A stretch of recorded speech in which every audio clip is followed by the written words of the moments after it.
ได้อันให้พอนี่น่าค่อยถือว่านี่ก็ขออนุญาตบัตรกรรมเนาะก็ถือว่าเขาเป็นตัวแทนทาง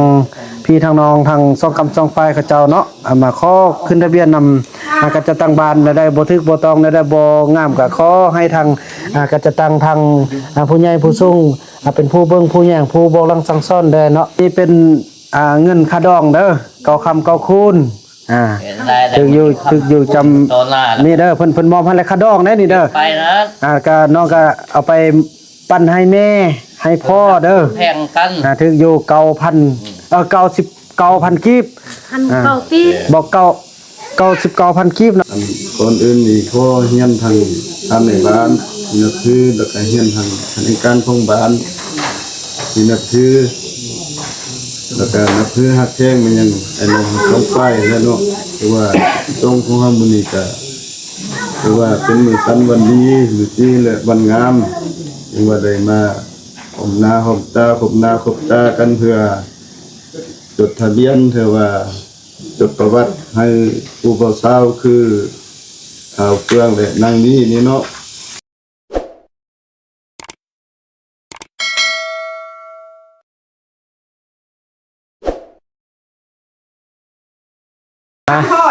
เด้อเฟื่องมาอยู่ทางนี้ก่อนในบ้านเฮานั่งนี่ก็ได้เนาะในบ้านเป็นสักขีพยานแล้วในบ้านบุญไทยประมาณนำกันโอ้ถือว่านี่คือมีในบ้านมานำเลยเอาถือว่าอันถือว่าอันนี้ก็สิแม่นอันสมากันทางกันจะตังเนาะบ่แม่นเลยอ๋อขอขึ้นทะเบียนเนาะอันเบิ่งอันนั้นบ่ยินอันนั้นนี่บ่ยินก็ได้บ่ยินเท่านี้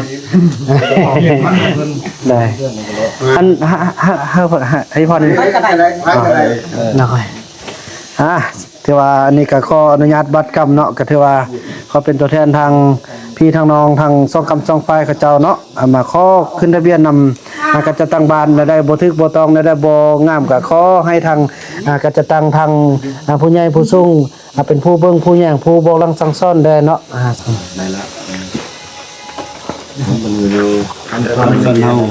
ทางไฟใช่ทางไฟใช่แล้วมอบซึ่งสดค่าดองให้ไฟหญิงมึงสลิมมานี่บัดนี้มอบค่าดองเนาะมันไอ้ตรงไหนผู้บ่าวสาวนั่งคั่นนี่นั่งคั่นนั่งพับแพบเนาะนั่งพับแล้วบัดนี้อันนี้เราถือว่าค่าดอกนี่สิมอบให้มาเจ้าอันเลยแหละเนาะพอมันว่าเป็นพ่อนี้มอบให้เจ้าหั่นเลยนะนั่นนี่ก็ถือว่าย่องบนมอบค่าดอกอันก้อนอันเดี๋ยวยกนี่อันยกกันนะอยู่นี่น่ะยกอันเลยเดี๋ยวอย่าแต่งต้องมอบที่ผมก็เหมือนในบ้านเมื่อบ้านนั่นแหละจะน้อยจริงเจอปัญญาเด็กกี่เดี๋ยวมอบเดี๋ยวคนแอมมอบมาคอนลูกเพ้อ9 คูณที่12ของ14นี่เนี่ยอยากมอบให้ลูกให้ล้านหันแล้วนี่ระวังเพื่อนกับอีลีนี่ให้ตอนนั้นมันเป็นผัวหักแม่แพงนำกันเป็นพวกคำเปรคูณแห้งว่าดีขึ้นต่อไปอายุจะหด100 ปีแห้งว่าดีสาธุล้านได้บรรจันจะตั้งอันนี้เป็นเงินค่าดองเด้อ9 คูณถึกอยู่จำนี่เด้อเพิ่นมอบให้แล้วค่าดองได้นี่เด้อไปนะก็น้องก็เอาไปปั้นให้แม่ให้พ่อเด้อแพงกันถึกอยู่99,000 กีบ1,900 กีบบอก99,000 กีบเนาะแต่ว่าจดอยู่ขึ้นทะเบียนหั่นแล้วมัน900,000เนาะเขาจดขึ้นทะเบียนแต่มอบก่อน900,0009 คูณนี่เด้อ9 คูณไรหั่นมัน9 คูณก็ถึงอยู่99,000เนาะมอบให้เอาไว้ไปให้อันค่าน้ำตู้น้ำนมมีแม่เด้อนี่เด้อปั้นให้ พี่ฮะน้องดอกสิปั้นผู้ใดก็ปั้นอันนี้ค่าดองน้องมอบให้น้องแล้วก็บอกเราพอเงินตัวนี้น่ะจะแบ่งให้เข้ากับแบ่งเดี๋ยวก็บอกเรางั้น เงินนี่สิแบ่ง เพิ่ เพิ่ น น ให้เข้าเท่าไหร่ เอาไว้น้ำน้องก่อนนะน้ำน้องนี่เด้อก่อน เอาเวลาค่อย มาเลี้ยวนี่เลยก็แม่นบ่ มื้อหน้า ตอนแรกก็มื้ออื่นตอนแรกเลยมื้อเรื่องมื้ออื่น เบิดเด้อ อันจะเป็นเรื่อง เอาสั่นเฮามาเข้าเวียกอีกซึ่งเพิ่นนึงเนาะสั่นที่ว่าอิงเซอร์คำมักฮักของผู้บ่าวสาวแล้วก็อิงคำเสนอของไอ้น้องท้องควายเนาะมื้อนี้คือว่าเป็นมือจดทะเบียนแล้วก็จดประวัตินะแล้วก็มีการจัดตั้งเข้าร่วมอันนี้6ท่านเนาะอันก่อนอื่นนี่ขอเฮียนทางท่านในบ้านนับถือแล้วก็เฮียนทางคณะการของบ้านที่นับถือแล้วก็นับถือฮักแท้งมันยังไอ้น้องท้องควายแล้วเนาะคือว่าตรงของเฮามื้อนี้ก็คือว่าเป็นมื้อสันวันดีมื้อที่และวันงามที่ว่าได้มาผมหน้าผมตาผมหน้าคบตากันเพื่อจดทะเบียนเพื่อว่าจดประวัติให้ผู้บ่าวสาวคือข่าวเครื่องและนางนี้นี่เนาะท่านต่อไปขอเชิญทางให้นายเพิ่นและสร้างบทบันทึกกันสู่ขอเอาเชิญ เก็บข้างก่อน นะครับ หน่วยนี่เท่าไหร่ขึ้นอยู่หน่วยได้บ่ จักเฮ็ดจะได้หน่วยเขาขึ้นมาหน่วยเด้อ เอาหน่วยต้องหน่วยภาษาคืออะไรบ่ต่างกันเลยเนาะจะอยู่อะไรนั่นก็ ถ้าเพิ่นเกี่ยมมันเกี่ยมสมุนไพรจ้ะแม่เอามาเบิ่งมา ชื่อแต่คือวันเดือนปีเกิด น้องไปเอา ซื้อยังซื้อแทนนะผู้ชายน่ะ บ่เฟืองเท้าเฟืองฟอเฟือง จะเป็นเบาเรื่อยเบาเลย เป็นบ้าวนี่บ่ได้เมียเลย ข้าวเครื่องข้าวเครื่องนั่ง มีนามสกุลเนี่ยนะ ซิมอมซิมอม สิบห้า หน่อย นามสกุลอันในบ้านอุ้มนะ ซื้อแม่นแหละซิมอมประดื่มเนาะซิมอมเนาะ บันเดือนปีเกิดบันที่เดือนปียัง เบิ่งเพิ่นอันกำลังไปเอาอันสมุนไพรบัดนึงเนาะขออภัยหลาย มาที่เครื่องเกิดปี2000 ไล่อันมื้อนั้นได้เท่าไหร่ก็ได้45ปีแล้วดิปี80นี่ถ้าเบิ่งสมุนไพรนิดนึงก่อนเนาะ เพื่อ คือเกิดปีหมู่ ปีเป็ดเวท 81 81 ปีเกิดปีเป็ดเวทเดือน4 เดือน4วันที่ วันที่นี่เดาออก ต้องกระไดก็เป็น ถ้าเบิ่งสมุนไพรกันเนาะนี่สมุนมีสมุนไพรอยู่บ่ มีต้องกลัวต้องกลัว กันมีผู้ใส่ตับน้ำนั่นแหละ เดาอ่อนบ่เดาบ่ได้เด้อตัวนี้นะเบิ่งเท้าเฟืองหน่วย25บ้านนาแวน ใช่ตั้งนั้นเลยใช่ตั้งเลย35 หน่วย35 เซอร์นวยเราเลยนะ โดย เรียกว่าเอาไว้นี่ก้อนก่อน ใช่ต้องเรื่องใช่ อันนี้ขอไอ้เฟืองนะ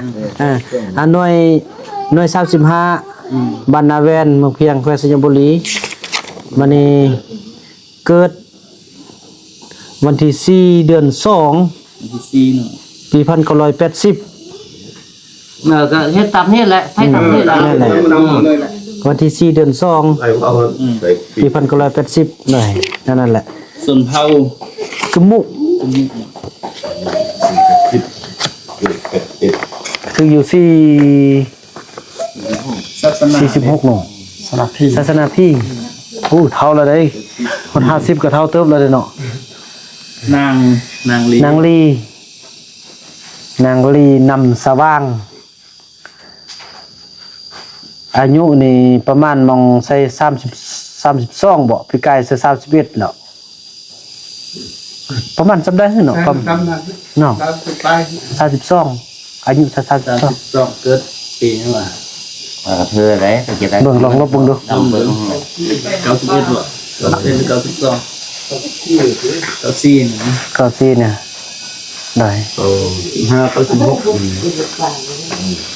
ก็ต้องมันนั่นนะเดือนกับวันที่เดือนนี้เดาเอา โดยดาวเอาวันที่7เดือนวันที่7เดือน2 2 โดยเขาเป็นปีเข้าไปพบกอทมิตร ปีเขาได้ปีพันก็ ปีเพิ่นก็ลอยเท่าไหร่ 94บ่ 94 ต่อ14ต่อ15นี่ อ่า ว่าซั่น ก็194 ก่อนถึงจัก เบิ่งมือก็คือว่าเหี่ยวแด่แล้วแข้งก็คือว่าเหี่ยวแด่เฮา40อยู่ติบ่ฮอด พอดีเป็น สมเท่านี่ซะสมเท่าอันยังว่า เขากรีตำละกันเนาะ ตกกอไก่สลีตัวรอหันลิ้นบ่ โดยกรี กี่แล้วก็ไม้วงเล็บที่ละลาก็ได้ของเรื่อง โดยไม่วงเล็บแดกก็ได้แหละต้องเรื่องเพิ่นว่าคันฮอด40น่ะผมงอกพุ่นน่ะบ่ฮอดเทื่อพุ่นน่ะนั่นนี่อันนี้ยังเหี่ยวซะนั่นมันยังดุติ แจ๊ดดู มันแค่ดุติ ลักษณะกับพี่กัน โดยซะพี่คือกัน ลูกอ้อนเด้เกี่ยวซองยังบำรุงติ๊กไอ้เฟือง ใส่พอหัน มันยัง ไฟสายเอา3คน มีพ่อ ก็ซื้อยังวะ พ่อซื้อหยังเท่ามีซื้อบ่ ตะกำพาย คำไพ่ เออ คำไพ่ซิมอม คำไพ่ต่อเพิ่ง คำไพ่นั่นแหละ ไข่น้ำคัน คำไพ่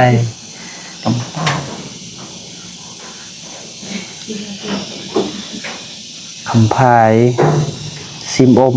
อยู่เฮือนมุ่งนี่คือฝนตก เป็นพ่อเนาะ โดยผู้เป็นพ่อ อยู่ว่าเฮือนบ่ฮู้เนาะ อีตึ้น บ่แม่นได้ ส้ม ผู้อายเท้าหยังเท้าเวียง เสวียง เท้าเวียงซิมอมผู้อาย นามสกุลชิมอมนามสกุล ซิมอม อยู่กันหลายเนาะพี่น้องในบ้านอุ้มนี่เนาะ เป็นลุงเนาะอายเนาะแต่ว่าเป็นลุง ลูกเนี่ย เป็นลุง การว่าพันเป็นลุงการว่าพันอยู่ในอุ้มนี่ก็ไล่ก็ไล่ จำบ่นึงมันเมียของร้านนั้นเนาะซื้อหยัง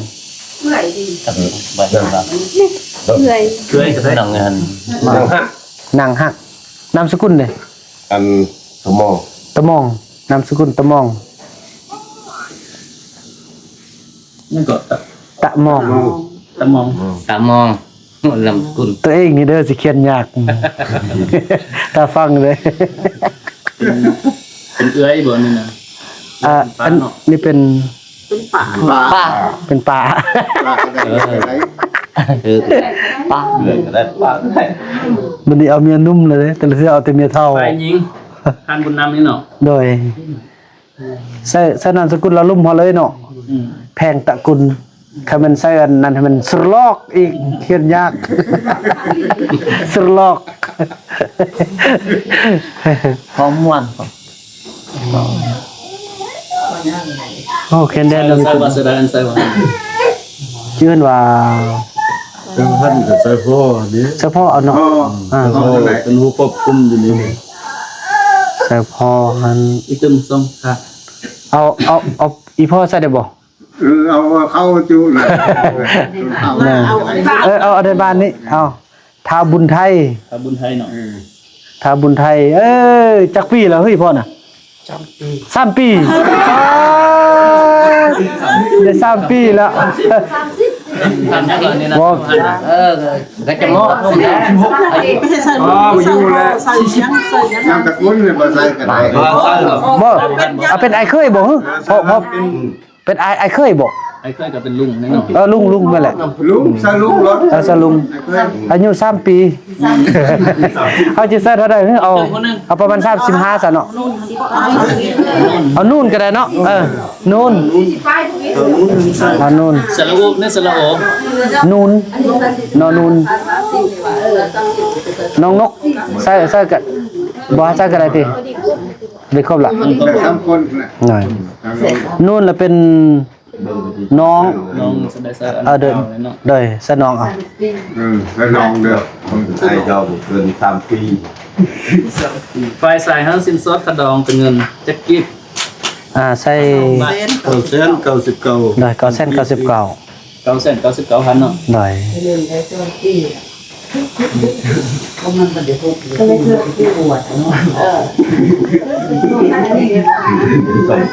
ทำบ่มีเนาะ บ่มี ตรงมันนี้เท่าใดสดเลย ปงสดเลย สดเลยเนาะ ใส่สดเลย สุโคน อ่าป้าเธอเป็นตาเอาเนาะมีญาตินี่เนาะเอา10คนก็ได้ละกันราคาดอกซำนี้ ชอบเอาบ้านหน่อย คือองค์ขี้คานว่าเอาเมีย3คนตึมมาเลี้ยง ยังอยากได้เมียเพิ่ม บ่มีคำหาเมียซ้ำนี่คำนี่นะคำข้าวนี่นะ คำนั้นแต่พอ มื้อนึงมัน ให้เมียไม่ได้หรอก มื้อนึงมันตึรปิด คำตึกปิดสายนอนหาโจโห กินนี่ได้ใส่ละต้นเนาะ 50 50เลย สับเดิมเจ้าบ่าวเจ้าสาว สัตว์ บ่มีหยังก็มีแต่หังก็มีแต่ก็แล้ว งวมมีตัวนึงงวมตัวนึง มีงัวนึง ไอ้เฟืองนี่เเออว้าก่อน เอาเฟืองนี่เด้อรถหันเพิ่นสิซื้อแหละซื้อรถคันหนึงมูลค่า350 ล้านมาสู้แล้วก็มีหยังเด้ งวมตัวนึง งัวตัวหนึง งวมตัวนึง โอ้แค่นเด้บัดนี้คือเด้บัดนี้เนี่ยรถบีโก้เนาะ โดยวีโก้มีโก้1คันมูลค่า350 ล้านคือเด้นั่นนี่เนาะมาเอาเมียมีอันมาสู้นั่นนี่เนาะ 350เนาะ โดย350 ล้าน แล้วก็งัว1โตว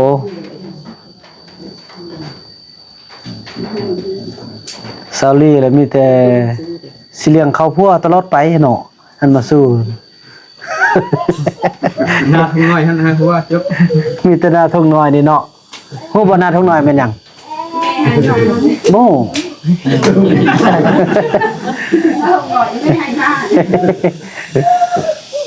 โอ้ดีใจเด้อลีเด้อกลับมาเปลี่ยนมาแปลงเอาแท้ว่าคันทุกคนเป็นอันนี้ได้หุ้งขนาดแหละบ่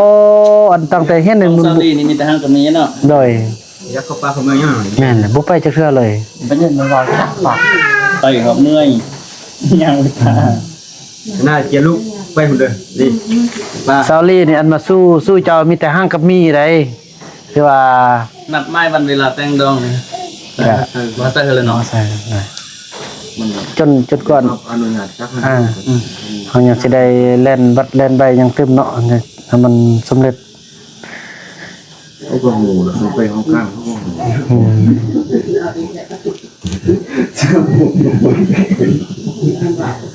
ไอ้อย่าแต่งดองตลอดทะเลกูม่านแท้แต่งตลอดไปเลยสับกับโนไม้นี่หักโนนึงเม็ดออกแล้วบัดนี้บ่ป้องแล้วเด้อบัดนี้แก้แล้วบัดนี้ซำนี้แหละบัดนี้ แล้วก็เขาก็คุยไปข้างข้างมันจักมัน แม่นแหละเขาย่างนี่ตัดซื่อๆนี่คันมันเจาะอุโมงค์คือเส้นทางด่วนนี่ขี่บ่เกิน2นาทีดอกฮอนมันเขาอยู่นะ อันบอลสถานที่ยังซานี่สร้างหันต้องทันบุญนำเนี่ยเนาะ อันเฮ็ดใส่บันพอต้องเลือกเอาหนุ่มบันพอต้องเลือก ดีเงินบ้านเข้าตรงเรื่อง เลยบันพอต้องเลือกเลย โอเคเลยจ้ะเรื่องเรื่องตรงเรื่อง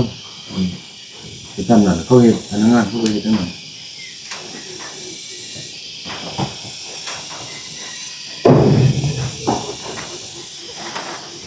คือแสดงรู้สึกตื่นเต้นอยู่บ่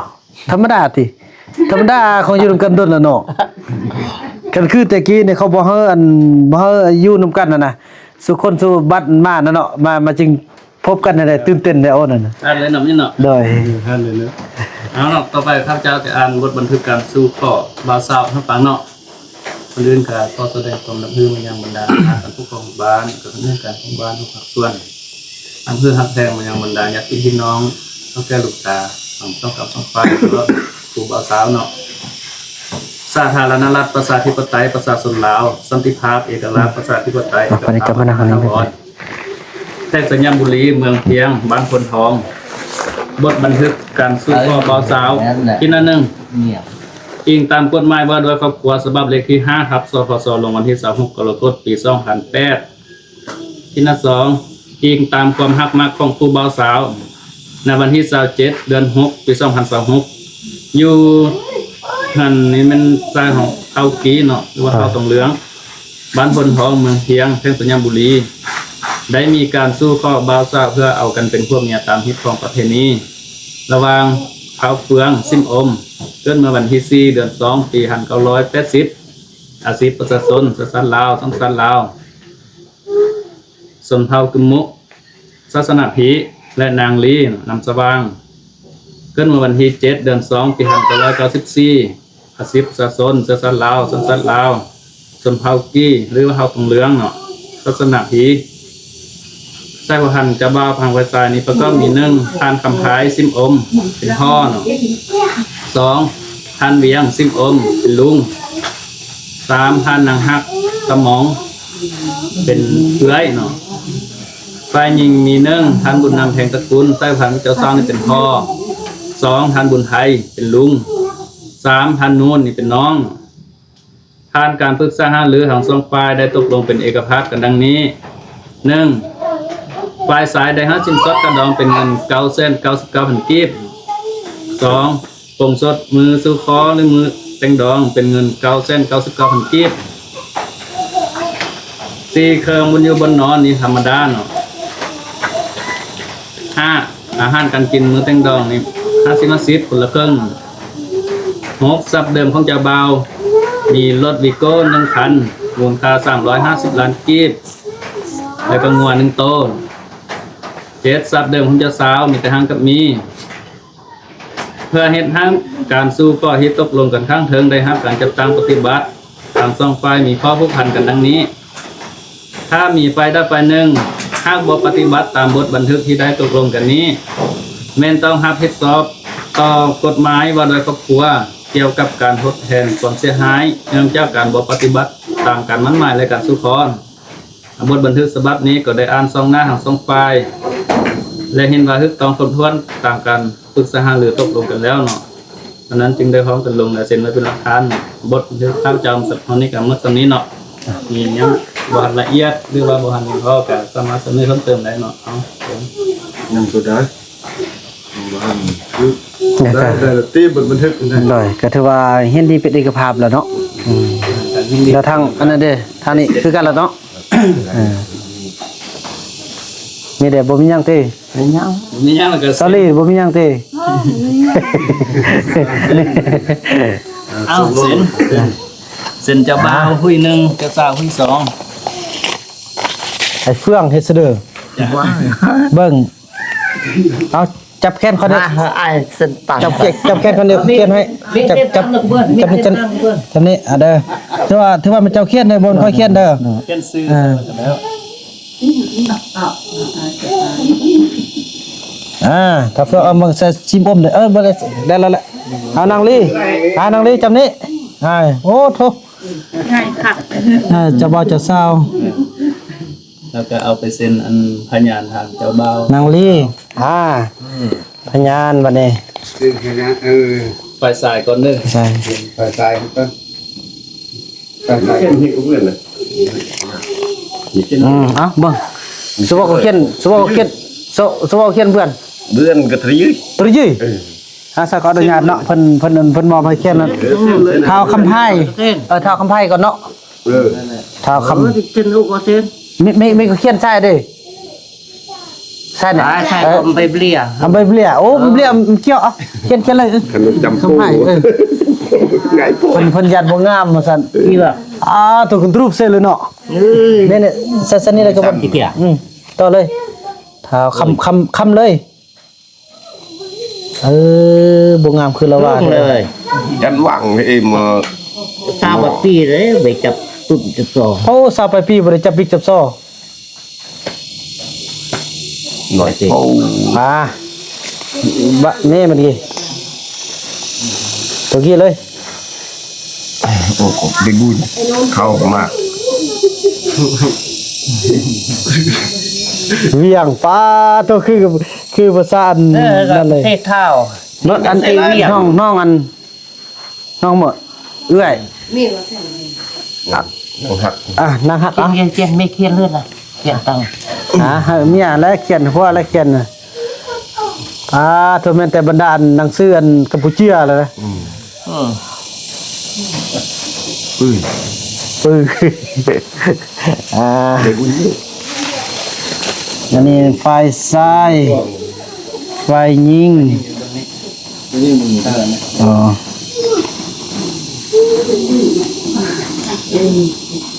แล้วก็แม่นทาบุญไทยเนาะ ไทยคือไทยหนุนไทย จะปี2000บริจับบิ๊กจับโชว์แล้วออกการแล้ว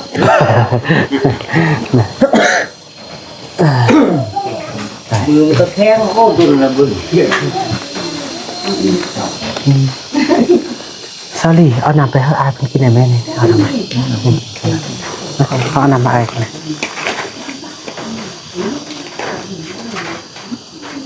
เนาะบทบันทึกทำกันแล้วเนาะเราต่อไปกันบ่ฮะทางจะตั้งเรื่องซึกต่อเรียนต่อไปเนาะเอาสิ สั้นเด็กตัวไปนี่ก็โอเซินทางอยู่โฮมได้เนาะยังก็โฮมอันซ้อนลูกหลานเจ้า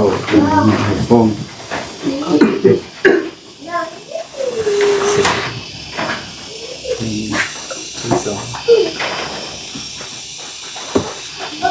ลงกันในหนึ่งเนาะเด็กตำหนิตำกองนั่นคือกระเบียดกับของสงสารเราวันนี้ก็ถือว่าโอกาสดีเนาะที่ถือการเสริญของ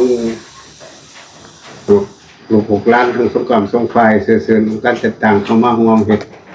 บทบันทึกสู่โคระหว่างเอาเฟื่องกำลังดีจังสันละมัน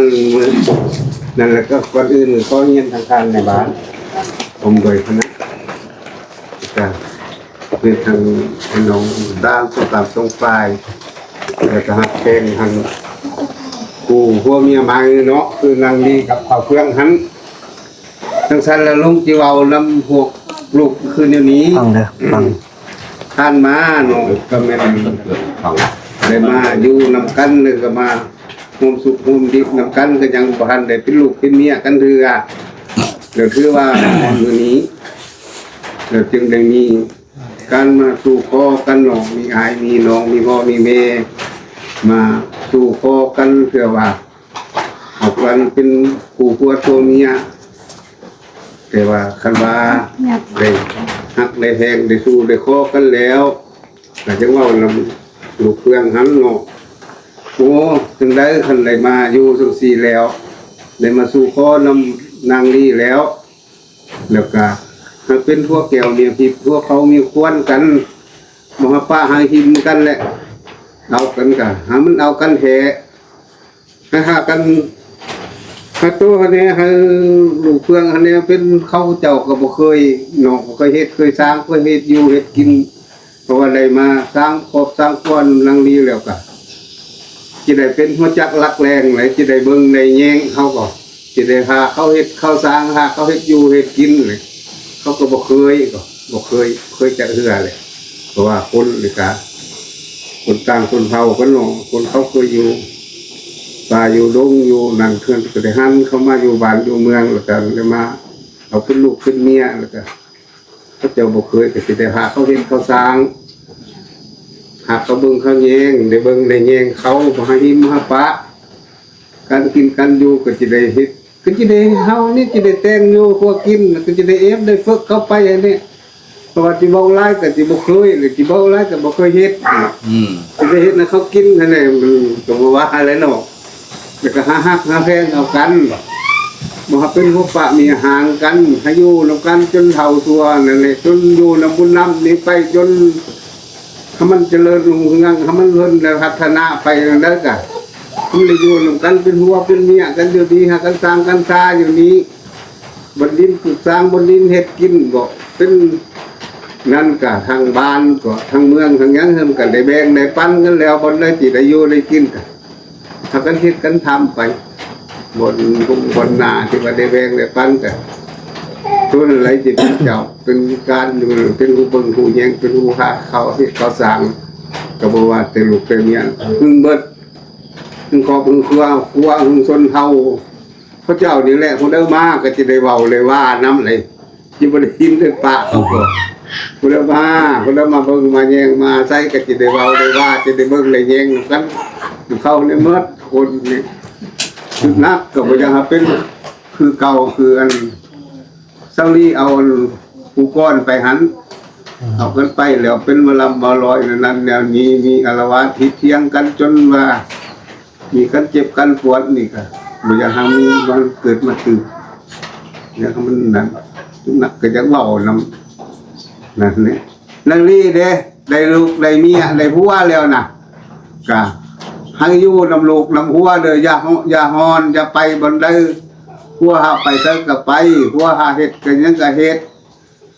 รักษาลูกให้มันดีหักแต่งเอาลูกเอาหัวหัน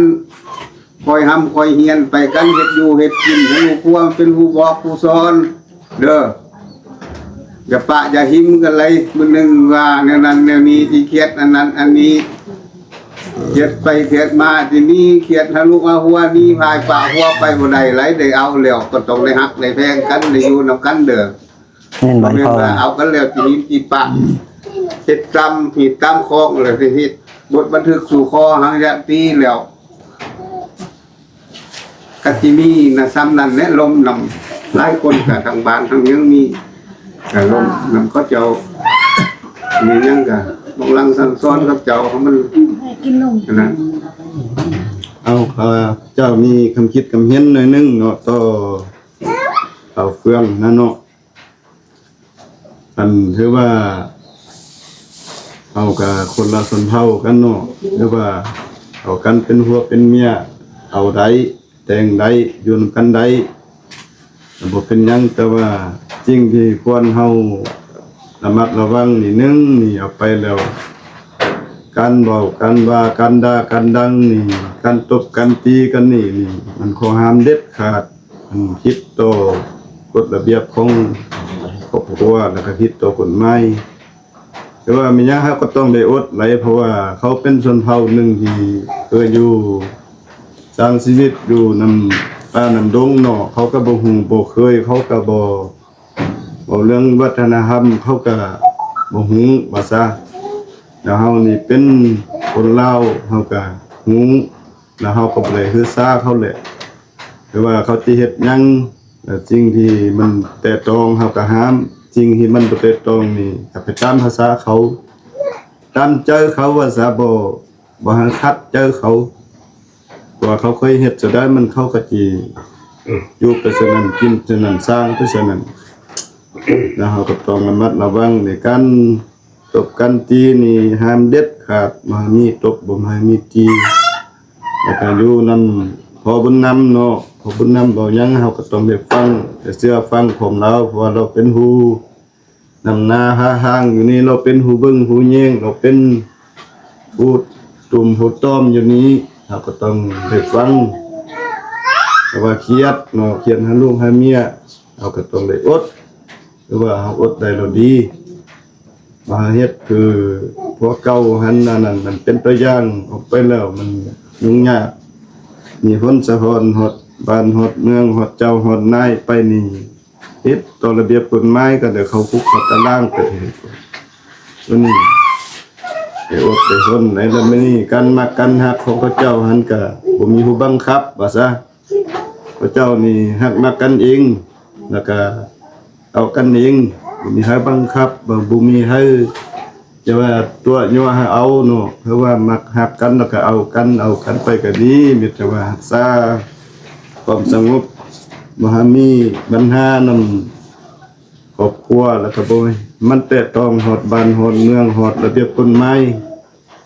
เฮ็ดเรื่องเว้าเรื่องด่าให้ก็ด่าธรรมดาแล้วก็เอาก็เซาต้องมันถึงขั้นลงไม้ลงมือว่าตบว่าตีกันหันอันนี้แนะนำคือนั่นหั่นแหละเจ้าบ่าวฮะต่อไปก็สำคัญยังก็กบตื้ม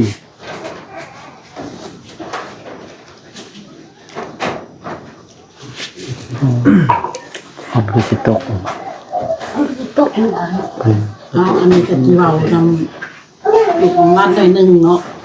คนอื่นก็เฮียนอันนี้การของร้านในบ้านพอเขาลุกนับคือนำทรงกำทรงควายหักแหงนำครูพ่อเมียมังก็อยากเบ้านำเอาเฟืองอันนี้นำเมื่อนั้นเฮากะฮูเนาะเฮากะฮูกะเห็นว่าเขาเป็นเสือนั้นเสือนี้ก็คืออันปกสขึ้นเบาฮะเนี่ยแนวนั้นก็หาเบิ่งหาแยงหาอดหาหนเอาหูเขาเป็นแนวนั้นเฮาหาอยากได้เขาด้วยนะเฮามาอยู่นำเขาเฮาก็ต้องได้เบิ่งได้แยงกันไปกันมากันลิ้นกันกินกันว่ามีได้เฮ็ดทานมาได้เฮ็ดหายเฮ็ดแฮงเนาะเรื่องลิ้นเรื่องกินฟุ้งเฟ้อฟุ้งเฟือยจังซี่น่ะก็อยากหาเปลี่ยนอยากหาลุดลงจักหน่อยบ่เป็นว่าสิเฮ็ดคือเก่าคือลังอยากไปสักกะจิไปอยากมาสักกะจิมาไปสักกะจิไปตามลำพังกินเหล้าเมายาแล้วจีขับรถเสือนั้นเสือนี่ก็บ่ยังหาลูกเฮ็ดมันโตดมามันอันน่ะก็เป็นของเฮาได้แป้งได้หยังคือเก่าสินะผู้เป็นเอื้อยเป็นแม่ที่ก็อยากเว้านำลูกนำหลานอยากให้ระมัดระวังของราคามันแพงเนาะมันราคาตั้ง2-300หุ่นแต่ผู้อื่นเขาก็ยังบ่มีเฮาก็มีมาซำนี้แล้วก็อยากรักษามันหั่นนี่ก็หาระมัดระวังให้เบิ่งไปหุ่นไปดีก็คืออันปกสขึ้นเบาหั่นนี่เฮามาอยู่นำเพิ่นเฮาก็ต้องได้เบิ่งได้ดูแลเพิ่นกันไปกันมากันเบากันว่าของเพิ่นก็บ่ให้กดดันหลายเฮานี่แหละเป็นผู้เปลี่ยนซื่อน่ะแต่เขาแหมก็บ่มีปัญหาหยังหรอกเขาก็ตั้งใจเข้าไปสั่นเนี่ยเขาบ่ฮู้หนังสือตัวนึงเขาก็บ่ฮู้เลยหั่นน่ะแม่น มียังเขาก็บ่ฮู้เลยดีแล้วคันได้ดึงได้ดูดมาอยู่สังสีนะมาอยู่มอบ้านมอเมืองมอมีฮู้ถึงหาอาศัยดึงมาสังสีอยากให้ลูกหาหลานหันมีหยังก็นำหักนำแหงกันนำเว้านำว่ากันฮู้อื่นๆฮู้ไปอยู่ป่าอยู่เมืองก็หาตุ้มหาต้อมหาเป็นครอบครัวอันนึงอันเดียวกันคือว่าเป็นห่อฮู้ฮีซองฮู้ดูแลฮู้ฮีซองฮู้ที่หนึ่งก็คือเขาบุญนำเพิ่นอันก็ดีบกดีใจนำแหละได้ดึงได้ดูดมาจังซี่แต่อยากให้ลูกหันเบิ่งต่อไปอีกตึมเพิ่นเบาเพิ่นว่าก็ควรฟังนำเพิ่นก็คือนางลีนี่เด้เฮาก็ต้องเฮามีหัวแล้วบ่ให้มีอีกไปแล้วบัดนี้น่ะต่อไปหน้านี่นะเฮาก็ต้องเบิ่งไปกันมาต้องได้เว้าได้บอกกันบ่แม่นว่าโอ้เฮาก็สิห้ามสนั่นสนีบ่แม่นบางเทื่อก็ไปเอาเงินบางเทื่อก็ไปหากินสินะเอาบ่ยังให้ลูกหันหามลายเป็นลูกอ่อนเฮาอยู่เฮือนอันหัวเมียหัวเอายังมาเฮาก็ต้องได้เบิ่งเฮ็ดบ่เป็นก็เบิ่งบ่มีหยังให้ก็ไปซิ่งเบิ่งพวกก็ดีใจเลยหั่นน่ะว่าพามาสู่เฮาแล้วน่ะมีแต่คนนี้แหละเอาลูกหลาน ชื่อเด้ออีแม่ว่าน่ะเด้อ นี่แม่น้องก็ชีวิตคนเขาก็คือว่าคนอื่นก็เอกภาพนำทางสองสาม ก็เอาตู้เขาลูกค้า ที่คนได้เรียนสองคนเขาเป็นคนที่คนอื่นมาเพื่อเป็นการกระทำมาเพื่อแข่งขนมช่องไฟมาเพื่อแข่งกูเมียกูบ่าวสาวเขาเป็นเจ้ากับที่ช่องซ้ำปัญหาเราจะได้รอมันจะให้เปลืองก่อนเราจะได้มาทำทุกคนนี้อย่างนั้นเป็นเรียกว่าทุกของทุกเกี่ยวเราทุกเกี่ยวกับมันนี้โดนเป็นว่า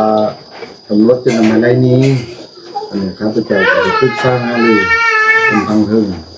อาจจะเพื่อทั้งเพื่อก็จะเป็นผู้ก็ตัวเนี่ยเป็นแบบอย่างให้แก่สังคมอาจจะเป็นแบบอย่างให้แก่พ่อต้องเรื่องก็คือว่าในประวัติศาสตร์มันกับบุคคลนี้เพราะฉะนั้นซะคนเท่าตรงเรื่องนี่เป็นดองเราผ่านมากก็คือว่าที่ผ่านไปแล้วเรื่องกับมีการยิ่งใหญ่อลังการเนาะประธานซะเก่าหั่นน่ะแล้วก็เรียกว่านึงจะให้เครื่องหันก็บ่อยากให้เฮ็ดเก่าแล้ว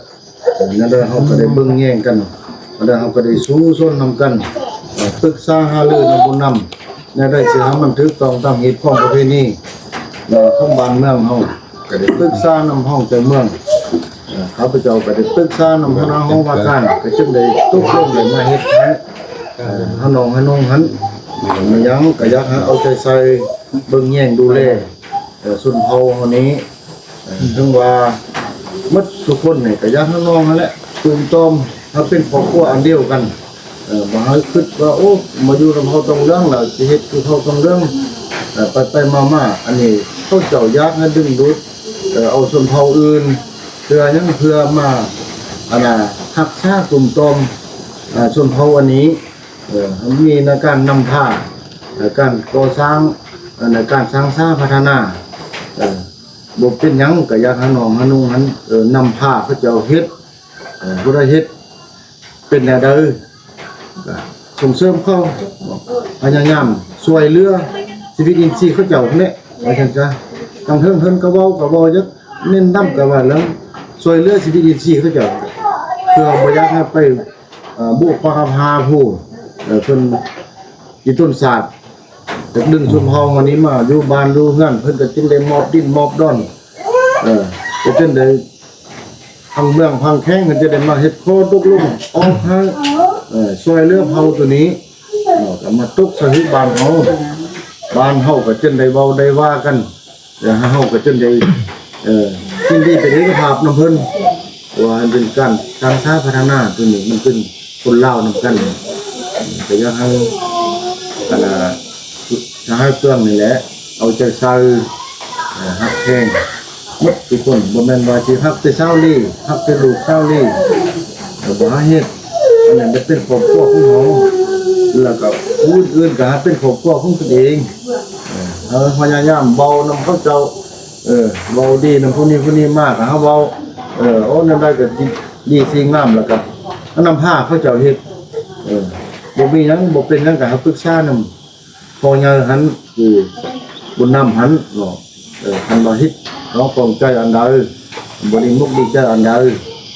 แต่ตัวเองก็เป็นผู้ใหญ่ก็ต้องได้ปรึกษากันหาทางออกช่วยกันบ่ให้มันเกิดเรื่องอันนั้นอันนี้ที่ผ่านมาน่ะมันยุ่งยากให้แก่บ้านเมืองนะข้าพเจ้านำบ่อยากให้เป็นคือเก่ามีหยังเหรอฮักหาเพลงไปทางใดไปหาลามมาให้ครบผู้อยู่นี้คำว่าบุญนำบ่อยู่บุญนำก็ได้มอบ10นาทีให้โตหันเบิ่งแย่งครบกวดหาเด้อมันสิเป็นหูปกันนั่นเขาเจ้าคั่นน่ะต้องประสานหากันเพราะว่ามื้อนั้นท่องเจ้าเมืองมาเพิ่นก็เสนอแล้วจะให้บุญนำเสนอนำอันน่ะเจ้าเมืองเพิ่นก็มาเพิ่นก็ว่ามีหยังเราเฮ็ดให้มันถูกต้องตามฮิตของประเพณีเด้อเนี่ยเพิ่นก็มอบชาวบ้านให้เฮาเป็นผู้เฮ็ดนำเฮาก็ดึง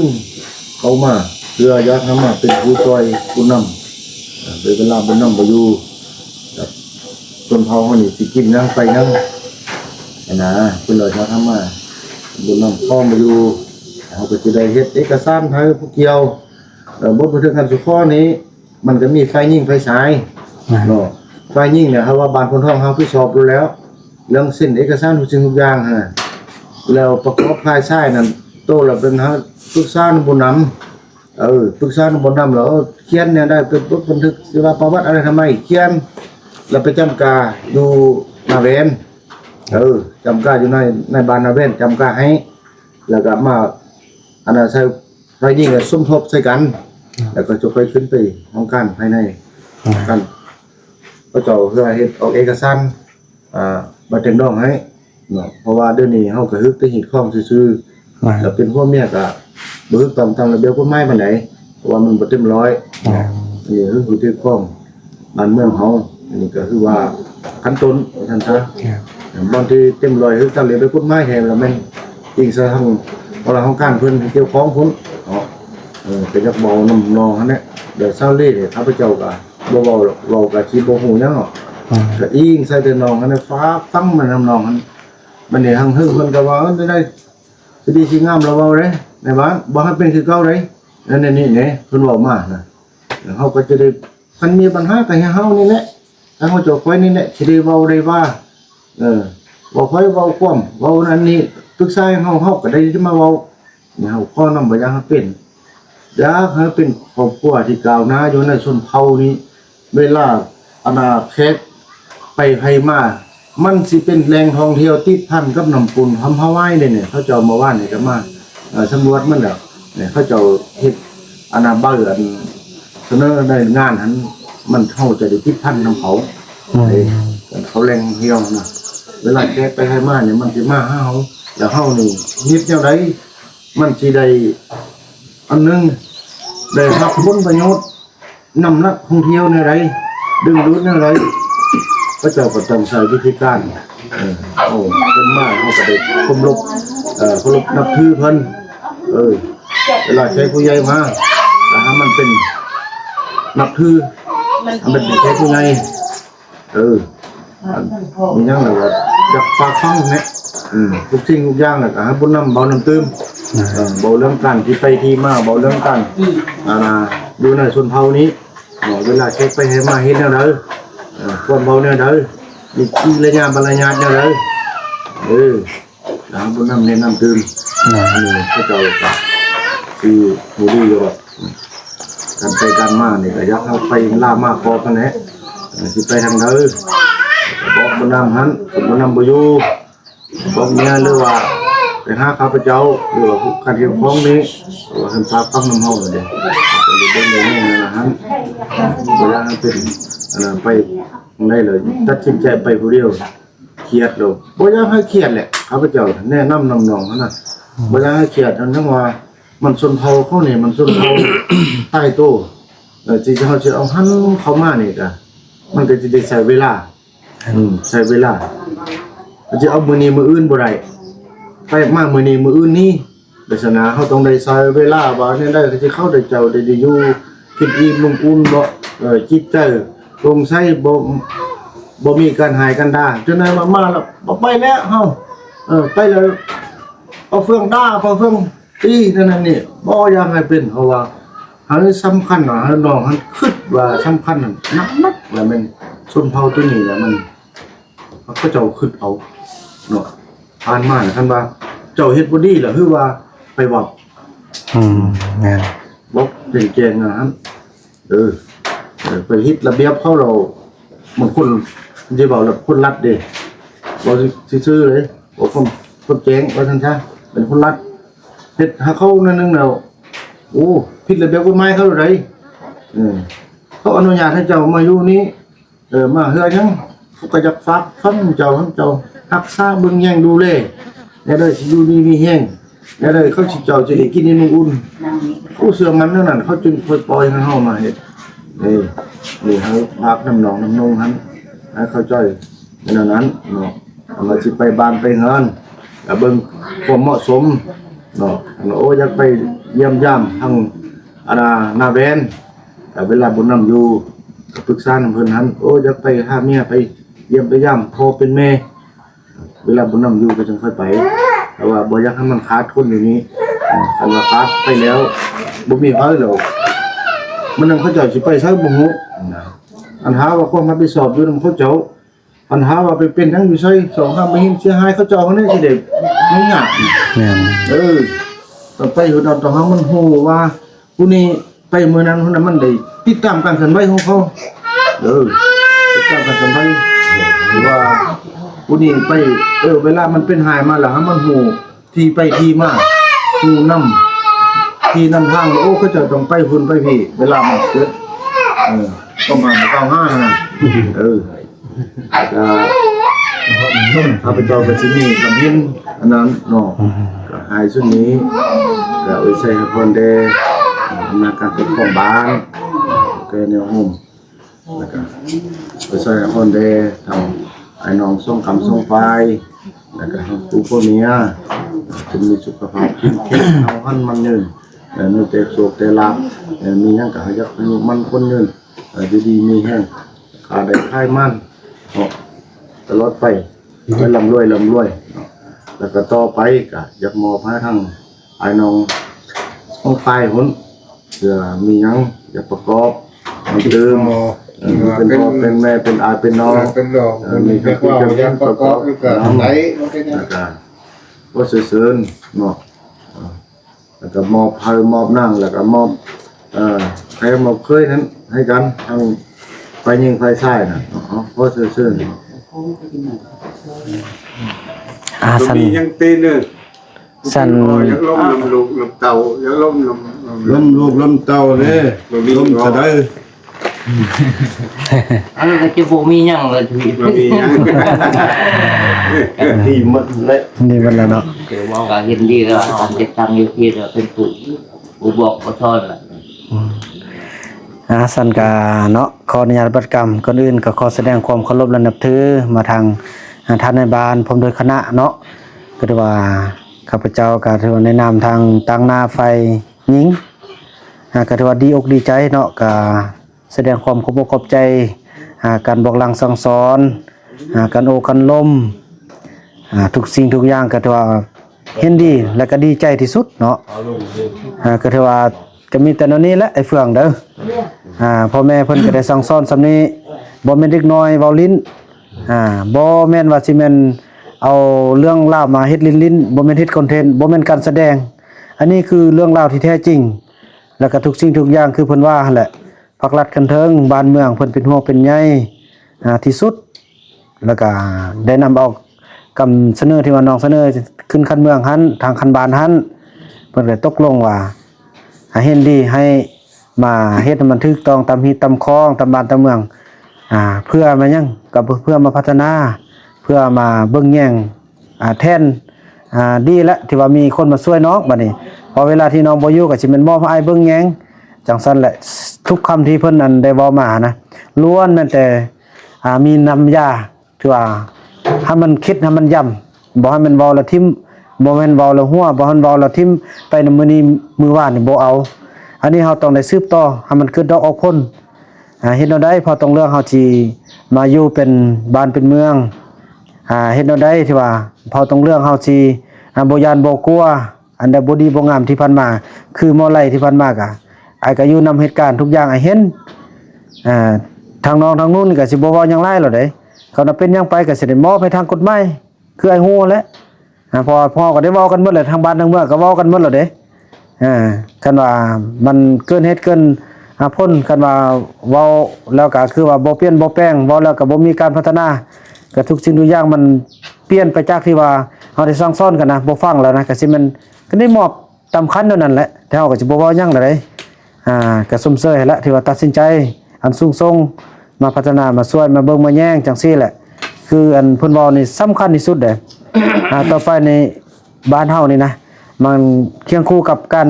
ท่องเที่ยวบ้านพุทองนี่นะมันจะมีการท่องเที่ยวทำผ้าไหวบ่อน้ำปุ้นเนี่ยบ้านชุมชนพอต้องเรื่องเฮานี้ขึ้นกับบ้านพุทองเฮานี้เฮ็ดได้เฮาจี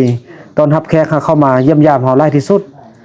การท่องเที่ยวนี่เป็นบ่อนที่ว่าหาเงินที่สำคัญเลี้ยงดูบ้านเมืองเลี้ยงดูครอบครัวได้เขาเข้ามาแล้วเฮาจะเอาหยังมาขายให้เขาสิเฮ็ดแนวใดให้เขาเป็นตาเบิ่งผู้นึงมาแล้วหันอยากมาตึมมาผู้นึงแล้วมาส่วนกันมาเป็น10เป็น20มาเทื่อนึงแล้วอยากมาตึมเป็นมาตลอดมาเรื่อยๆอันนั้นแหละจุดเป้าหมายที่ว่าคันถึงบ้านเมืองเพิ่นเป็นห่วงเป็นใหญ่อยากให้พัฒนาให้มันมีชื่อมีเสียงไปอันนี้เฮ็ดได้ก็เฮ็ดได้ต่อไปก็สิได้มอบให้อ้ายให้พี่แหละอันใดไปบ่สร้างยังบ่งามปรึกษาหารือนำน้องปรึกษาหารือนำทางคณะบ้านนำพ่อนำแม่บ่แม่นว่าสิเฮ็ดนั่นละเฮ็ดสิไปนั่นละไปสิไปพาเข้าไปเลาะตินี่ติดสิ้นกินเหล้ากินยาเด็ดขาดกินเหล้ากินยามีหยังกะยาสุขขับรถขับล่างเด้อคืออันทางอีแม่เพิ่นว่าแหละทรัพย์สินเฮาน่ะบ่แม่นน้อยๆลดราคาบ่แม่นน้อยๆผู้อื่นมันก็จังได๋เพิ่นก็ยังบ่มีบางคนนี่บัดเฮามีแล้วเฮาต้องรักษามาแล้วก็ให้มันได้ประโยชน์ฝากฟังนั้นแหละเนาะจังซั่นแล้วก็สิได้ข้อมอบให้ทางก็จะตั้งเฮ็ดเวียกต่อเนาะ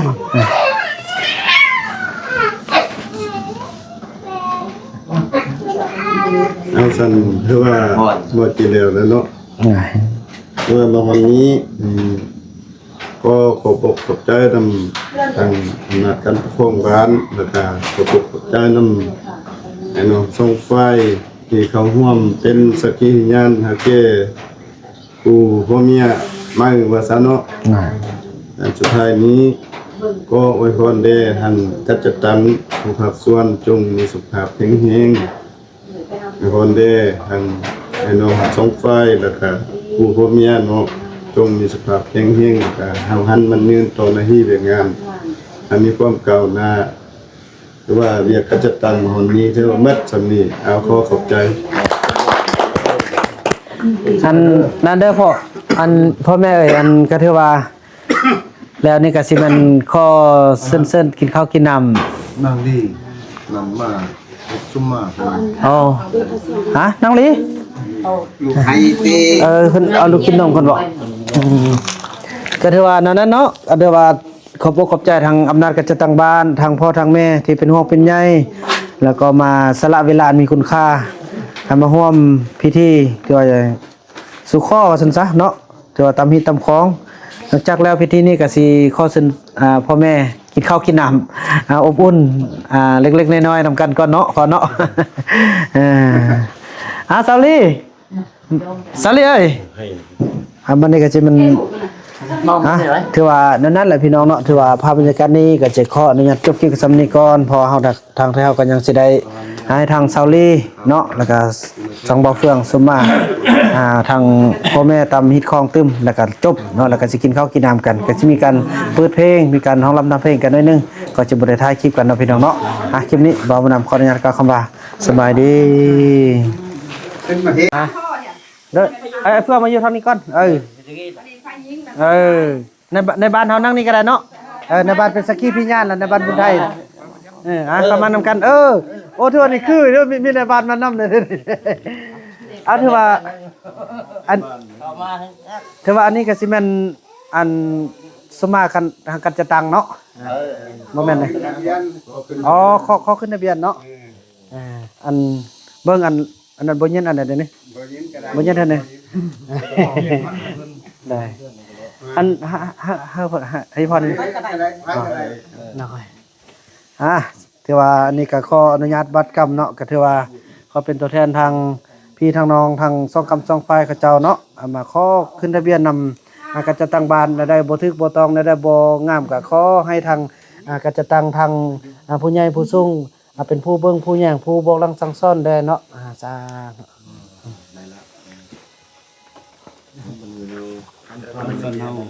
ทางฝ่ายใต้แล้วมอบสินสอดค่าดองให้ฝ่ายหญิง อ๋อมึงสลิมมานี่บัดนี้มอบค่าดองเนาะอ๋อ นั่งท่านนี่นั่งท่านนั่งพับแพบเนาะนั่งพับแล้วบัดนี้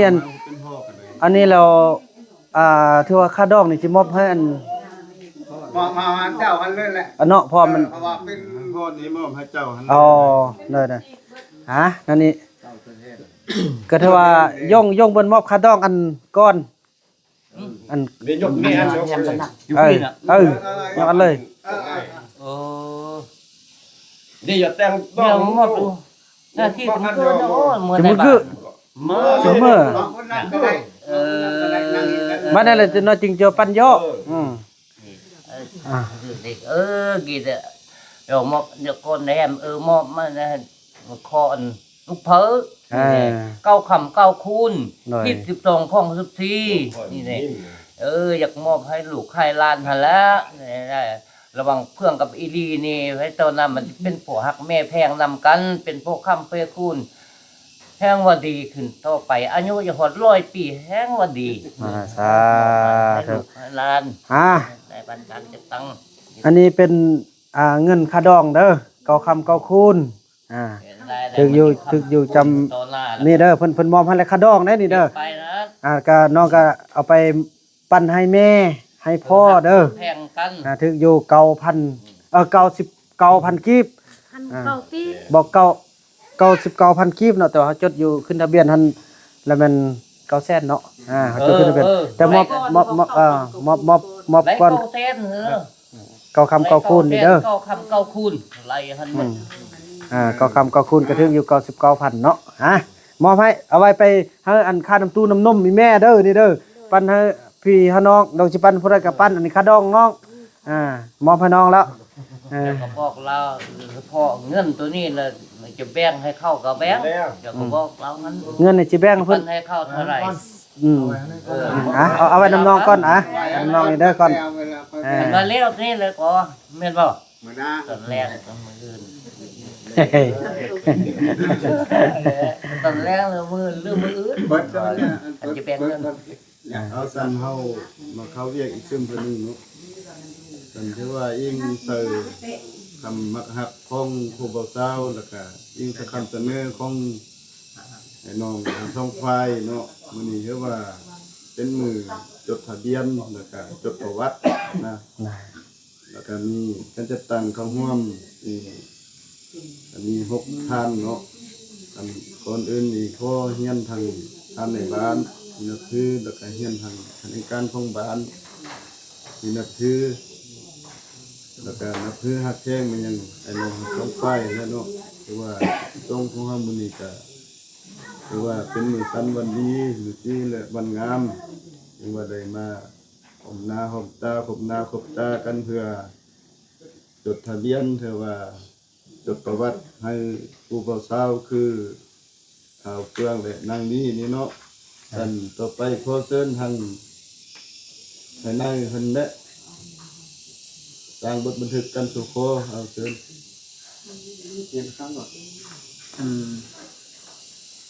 หน่วยนี่เท่าไหร่ขึ้นอยู่หน่วยได้บ่ จักอ่ะเฮ็ดกระดาษหน่วยเอาขึ้นมาด้วยเด้อ หน่วยต้อง เงินภาษาคืออะไร บ่ต่างกันเลยเนาะจะอยู่กัน นั่นก็ ถ้าเพิ่นเกี่ยมมันเกี่ยมสมุนครัวเจ้าแม่เอามาเบิ่งมา คือวันเดือนปีเกิด ซื้อยังซื้อแทนน่ะผู้ชายน่ะ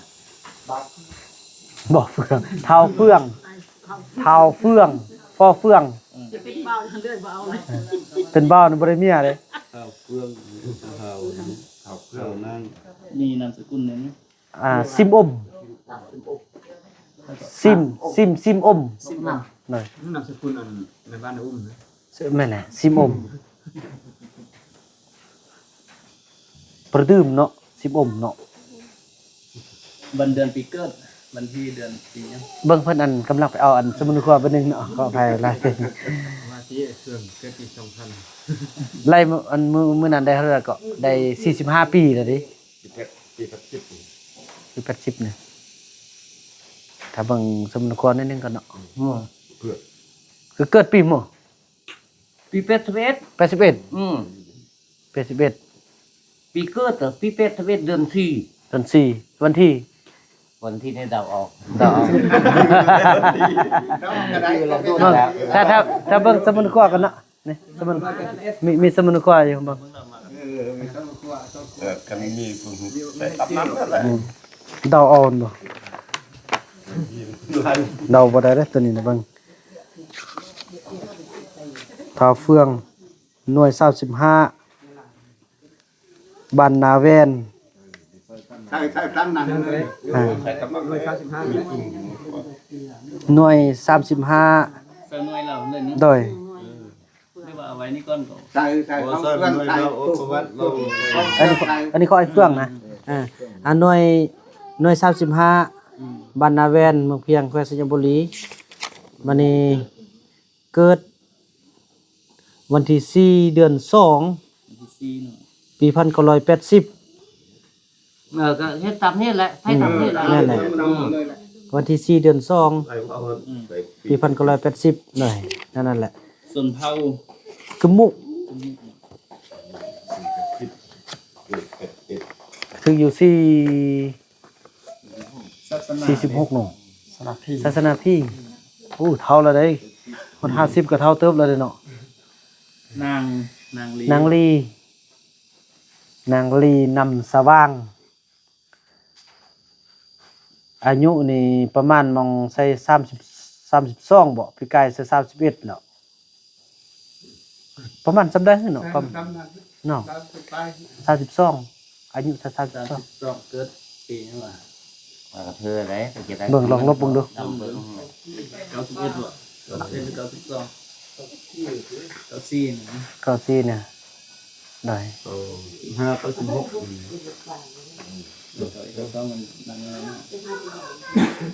เดือนกับวันที่เดือนนี้เดาเอาบ่ โดยเดาเอาวันที่7เดือนวันที่7เดือน2โดยเขาเป็นปีเข้าไปพบกองทัพอิฐ ปีเขาได้ปีพันก็ ปีเพิ่นก็ลอยเท่านั้น เก้าซี่บ่ 94 ต่อ4ต่อ15นี่ อ่า มันจะร้อยเก้าสิบสี่ ก่อนถึงจัก เบิ่งมือก็คือว่าเหี่ยวแด่แล้วแข้งก็คือว่าเหี่ยวแด่เฮา40แล้วติบ่ฮอด สมเท่านี่ซะสมเท่าอันยังว่า เขากรีตามหลักการเขาเนาะ ตัวกอไก่สลีตัวรอหันลิ้นบ่ โดยกรี ที่ละลาก็ได้ลงเรื่อง โดย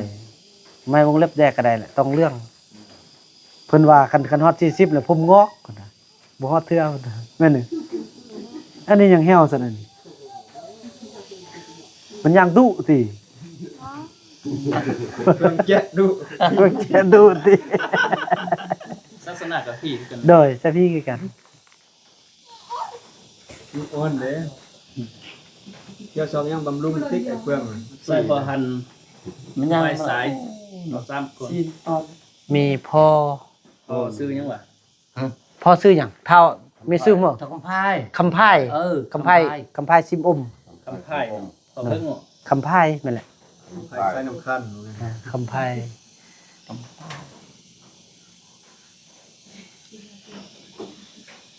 คำไพ่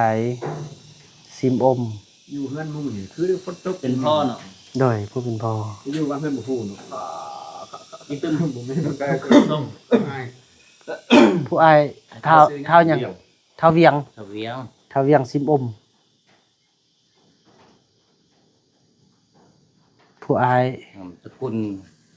จิมอมนามสกุล ซิมอ หวั ม งอยู่บ่หลายได้เนาะพี่น้องในบ้านอุ้มนี่เนาะ เป็นลุงเนาะอายเนาะแต่ว่าเป็นลุง ลูก เป็นลุง การว่าพันเป็นลูกใช้ว่าพัน อยู่ในอุ้มนี่ อีกตึ้มคนนึง ตัวผู้หนึงมันเมียของร้านนั้นเนาะซื้อหยัง เคยก็ได้ หนังเงิน นางฮักนามสกุลเด้ อันสมอง ตะมองนามสกุลตะมอง นี่ก็ ตะมอง ตะมอง ตามองนามสกุล ตัวเองนี่เด้อสิเขียนยาก ถ้าฟังเลย เป็นเอื้อยบ่นี่นะ อันนี่เป็น ป้า เป็นป่า คือป้า มันนี่เอาเมียนุ่มเลยเด้แต่ละเทื่อเอาแต่เมียเฒ่า ฝ่ายหญิงทานบุญนำนี่เนาะ โดยใส่นามสกุลละลุ่มเฮาเลยเนาะแพงตระกุลคันมันใส่อันนั้นให้มันสลอกอีกเขียนยาก สลอก พร้อมม่วน โอ้เขียนแดน ใส่ นามสกุล ว่าเสดอันใส่ว่า ชื่อว่า เป็นท่านกับใส่พ่อนี่ เฉพาะเอาเนาะ พ่อเป็นผู้ควบคุมอยู่นี่ เฉพาะมัน อีกตึ้มส่งค่ะ เอาอีพ่อใส่ได้บ่ เอาเข้าจุเลย นะเอาในบ้านนี้เอาทาบุญไทย ทานบุญไทยเนาะ ทาบุญไทย จักปีแล้วเฮ้ยพ่อน่ะ3 ปีได้3 ปีแล้ว บอก ก็จะมอบผมแล้ว อยู่แล้ว น้ำตะกุนเลยมาใส่กันได้ บ่เอาเป็นไอเคยบ่ฮึพอเป็นไอเคยบ่ ไอ้เคยก็เป็นลุงนี่เนาะ ลุงแม่นแหละ ลุงซาลุงรถ สลุงอายุ3 ปี เอาจิใส่เท่าใดเอาประมาณ35ซะเนาะเอานู่นก็ได้เนาะนู่นเอานู่น สระอุนี่สระโอ นูนนอนูนน้องนกใส่กันบ่ใส่กันได้ติได้ครบละ สามคน หน่อยนู่นละเป็นน้อง น้องสได้ใส่ เด้อโดยใส่น้องเอา แล้วลองเด้อไอ้เจ้าเกิน3 ปี ฝ่ายสายเฮาสินสอดกระดองเป็นเงินจักกิบ ใส่ 999 ได้999 999,000เนาะ ได้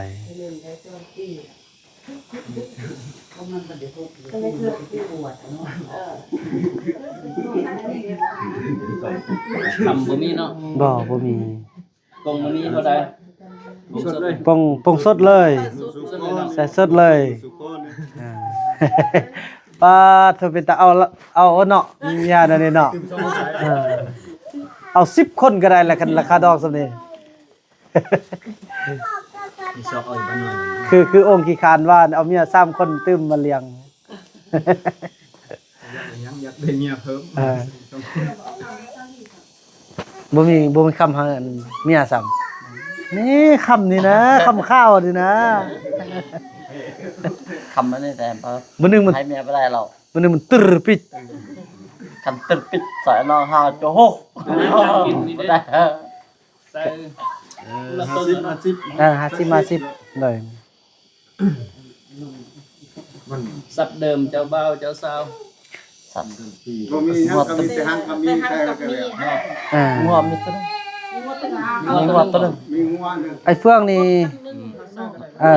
เว้าก่อน เอาเฟืองนี่เด้อรถหันเพิ่นสิซื้อแหละซื้อรถคันหนึงมูลค่า350ล้านมาสู้แล้วก็มีหยังเด้ งัวตัวนึง งัวตัวหนึง งัวตัวนึง โอ้แค่นเด้บัดนี้คือเด้บัดนี้น่ะรถวีโก้เนาะ โดยวีโก้มีโก้1คันมูลค่า350ล้านคือเด้นั่นนี่เนาะมาเอาเมียมีอันมาสู้นั่นนี่เนาะ 350เนาะ โดย350ล้านแล้วก็งัว1โตว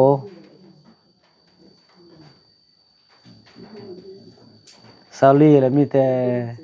สิเลี้ยงข้าวพัวตลอดไปเนาะอันมาสู้ หน้าทุ่งน้อยหั่นฮะเพราะว่าจบ มีแต่นาทงน้อยนี่เนาะฮู้บ่นาทงน้อยแม่นหยังบ่ฮู้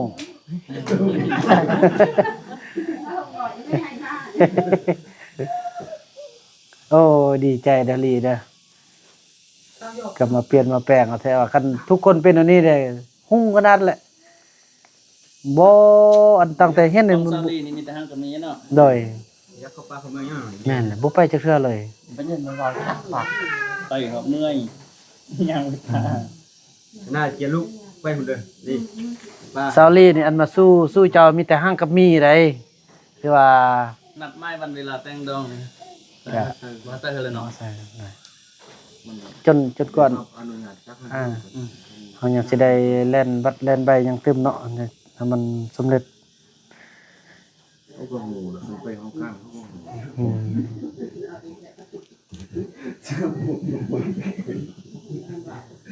ไอ้หยอแต่งดองตลอดแท้เลยกูมานแท้แต่งตลอดไปเด้อซับกับโนใหม่นี่หักโนหนึงเม็ดออกแล้วบัดนี้บ่ป้องแล้วเด้อบัดนี้แก้แล้วบัดนี้ซำนี้แหละบัดนี้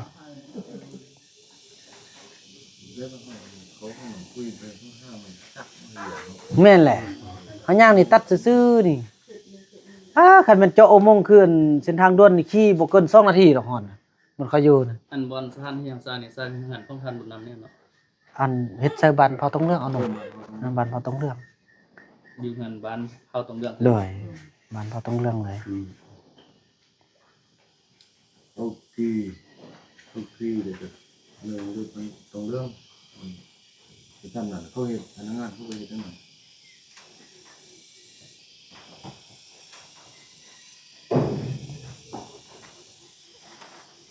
เป็นแสดงรู้สึกตื่นเต้นอยู่บ่ธรรมดาติธรรมดาของอยู่นำกันดนแล้วเนาะกันคือแต่กี้เนี่ยเขาบ่เฮาอันบ่เฮาอยู่นำกันน่ะนะสุคนสู่บัดมาน่ะเนาะมาจึงพบกันได้ตื่นเต้นได้โอ้นั่นน่ะ อ่านเลยนำนี่เนาะ โดย ท่านเลยเนาะเอาเนาะต่อไปข้าพเจ้าจะอ่านบทบันทึกการสู้ข้อบาวสาวให้ฟังเนาะคนอื่นก็ขอแสดงความรับผิดมายังบรรดาท่านผู้ปกครองบ้านกับเรื่องการของบ้านทุกภาคส่วนอำเภอหักแพงมายังบรรดาญาติพี่น้องต้องแก้ลูกตาต้องกับต้องฝ่ายแล้วครูบาวสาวเนาะสาธารณรัฐประชาธิปไตยประชาชนลาวสันติภาพเอกราชประชาธิปไตยแท่งสัญญาบุรีเมืองเพียงบ้านพลทอง บทบันทึกการสู้พ่อเบาสาวที่นั่นหนึ่ง เนี่ย อิงตามกฎหมายว่าโดยครอบครัวฉบับเลขที่5ครับสพสลงวันที่26กรกฎาคมปี2008ที่นั่น2อิงตามความฮักมักของผู้เบาสาวในวันที่27เดือน6ปี2026อยู่หันนี่มันสร้างของเขากีเนาะหรือว่าเขาตรงเหลืองบ้านพลทองเมืองเพียงเพ่งสัญญาบุรีได้มีการสู้ข้อเบาสาวเพื่อเอากันเป็นพวกเมียตามฮิตของประเพณีระหว่างเขาเฟืองซิมอมเกิดเมื่อวันที่4เดือน2ปี1980อาชีพประชาชนสันลาวสังสันลาวสนเผ่ากึมมุศาสนาผีและนางลีนำสว่างเกิดเมื่อวันที่7เดือน2ปี1994อาชีพประชาชนสันลาวสังสันลาวสนเผ่ากี้หรือว่าเผ่าตงเหลืองเนาะศาสนาผีใส่พันจะบ้าพังไวตายนี้ประกอบมี1ทานคำพายซิมอมเป็นพ่อเนาะ2ทานเวียงซิมอมเป็นลุง3ทานนางฮักสมองเป็นเอื้อยเนาะฝ่ายหญิงมี1ทานบุญนำแห่งตระกูลใส่พันเจ้าสร้างนี่เป็นพ่อ2ทานบุญไทยเป็นลุง3ทานนูนนี่เป็นน้องทานการปรึกษาหารือของสองฝ่ายได้ตกลงเป็นเอกภาพกันดังนี้1ฝ่ายสายได้หาสินสอดกระดองเป็นเงิน999,000 กีบ2ปงสดมือสู้คอหรือมือแต่งดองเป็นเงิน999,000 กีบ4เครื่องบนอยู่บนนอนนี่ธรรมดาเนาะ5อาหารการกินมื้อแต่งดองนี่50-50คนละครึ่ง6ทรัพย์เดิมของเจ้าบ่าวมีรถวิโก้1คันมูลค่า350 ล้านกีบแล้วก็งัว1โต7ทรัพย์เดิมของเจ้าสาวมีแต่หางกับมีเพื่อเฮ็ดให้การสู้ข้อที่ตกลงกันข้างเทิงได้รับการจัดตั้งปฏิบัติทางสองฝ่ายมีข้อผูกพันกันดังนี้ถ้ามีฝ่ายใดฝ่ายหนึ่งหากบ่ปฏิบัติตามบทบันทึกที่ได้ตกลงกันนี้แม่นต้องรับผิดชอบต่อกฎหมายว่าโดยครอบครัวเกี่ยวกับการทดแทนความเสียหายเนื่องจากการบ่ปฏิบัติตามการมั่นหมายและการสู้คอนบทบันทึกฉบับนี้ก็ได้อ่านสองหน้าทั้งสองฝ่ายและเห็นว่าคือต้องครบถ้วนตามการปรึกษาหารือตกลงกันแล้วเนาะฉะนั้นจึงได้พร้อมกันลงและเซ็นไว้เป็นหลักฐานเนาะบทบันทึกข้าวจำสัปดาห์นี้กับเมื่อตอนนี้เนาะมียังบ่ทันละเอียดหรือว่าบ่ทันพอก็สามารถเสนอเพิ่มเติมได้เนาะเอา ยังตัวได้บ้านคือ เนี่ย ได้ ก็ ได้ตีบันทึกได้ โดยก็ถือว่าเฮ็ดดีเป็นเอกภาพแล้วเนาะแล้วทางอันนั้นเด้ทางนี้คือกันแล้วเนาะนี่เด้บ่มีหยังติ เป็นยัง นี่ยังแล้วก็ สอรี่บ่มีหยังติ นี่ เอาเซ็นเจ้าบ่าวผู้หนึ่งเจ้าสาวผู้สอง ไอ้เฟื่องเฮ็ดซะเด้อเบิ่งเอาจับแขนเขาเด้อ ไอ้เส้นตาย จับแขนเขาเด้อเขียนให้จับนี่เด้อถือว่ามันเจ้าเขียนเด้อบ่ค่อยเขียนเด้อ เขียนชื่อ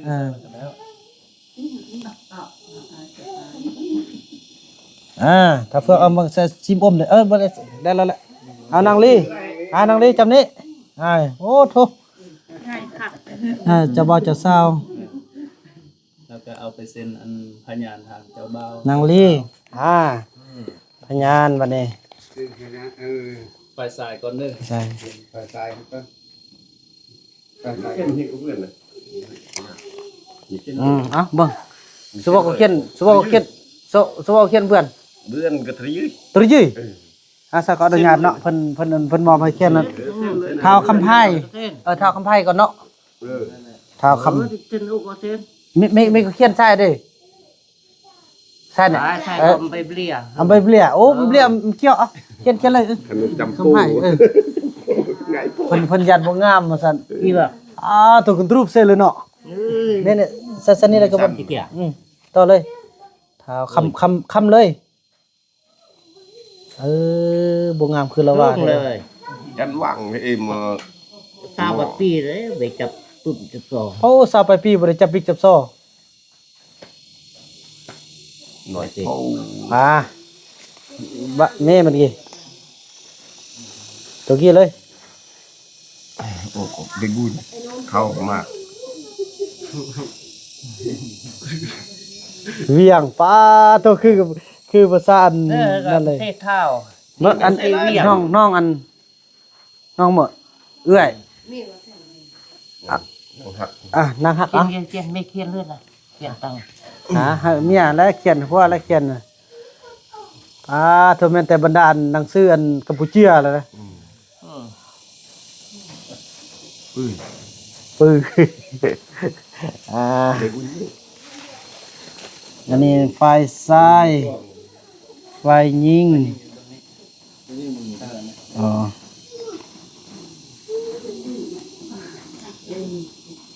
แล้วก็แม่นทาบุญไทยเนาะ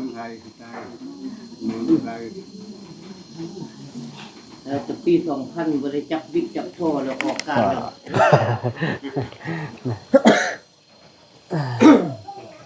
มือมันก็แข็งโอ้ดุนละบึ้ง ซาลี่เอาน้ำไปให้อายเพิ่นกินได้ไหมนี่เอาน้ำมาเอาน้ำมาอายกิน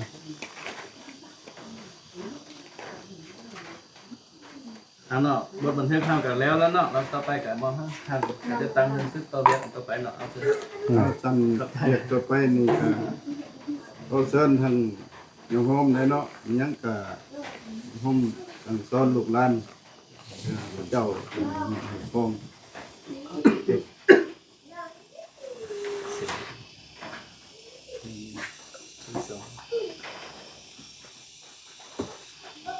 ลงกันในหนึ่งเนาะเด็กตำหนิตำกองเนาะนั่นคือกระเพียกับของทุกท่านเราวันนี้ก็ถือว่าโอกาสดีเนาะที่ถือการเชิญของหลวง6 ล้านทั้งสงกรามสงไฟเชิญการจัดตั้งเข้ามาห่วงเหตุบทบันทึกสู่ขอระหว่างข่าวเฟื่องกำลังดีจังสันละมันนั่นแหละก็วันอื่นก็เงียนทางการในบ้านผมโดยคณะก็คือทางน้องด้านสงครามสงไฟแล้วก็ฮักเพลงทางกูพวกเมียมาเนาะคือนางดีกับข่าวเฟื่องหันจังสันละลุงจีวาวนำพวกลูกคืนเดี๋ยวนี้ ฟังเด้อฟัง ท่านมาเนาะก็ไม่ได้มาอยู่นำกันเลยก็มาห่วมสุขห่วมดิบนำกันก็ยังบ่ทันได้เป็นลูกเป็นเมียกันเถื่อเดี๋ยวถือว่ามื้อนี้เดี๋ยวจึงได้มี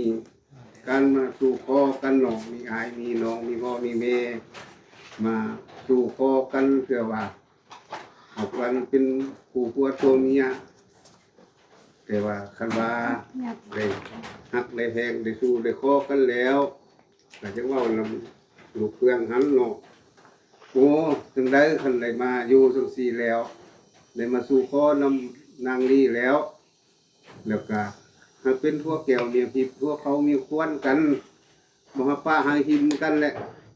เอากันกะหามันเอากันแท้หากันหาตัวอันนี้ให้ลูกเพื่อนอันนี้เป็นเขาเจ้าก็บ่เคยเนาะบ่เคยเฮ็ดเคยสร้างเคยเฮ็ดอยู่เฮ็ดกินเพราะว่าได้มาสร้างครอบสร้างครัวนางลีแล้วก็จะได้เป็นหัวจักรักแรงเลยจะได้เบิ่งได้แยงเขาก็จะได้หาเขาเฮ็ดเขาสร้างหาเขาเฮ็ดอยู่เฮ็ดกินเลยเขาก็บ่เคยจะเฮือเลยเพราะว่าคนนี่ก็คนต่างคนเผ่ากันเนาะคนเขาเคยอยู่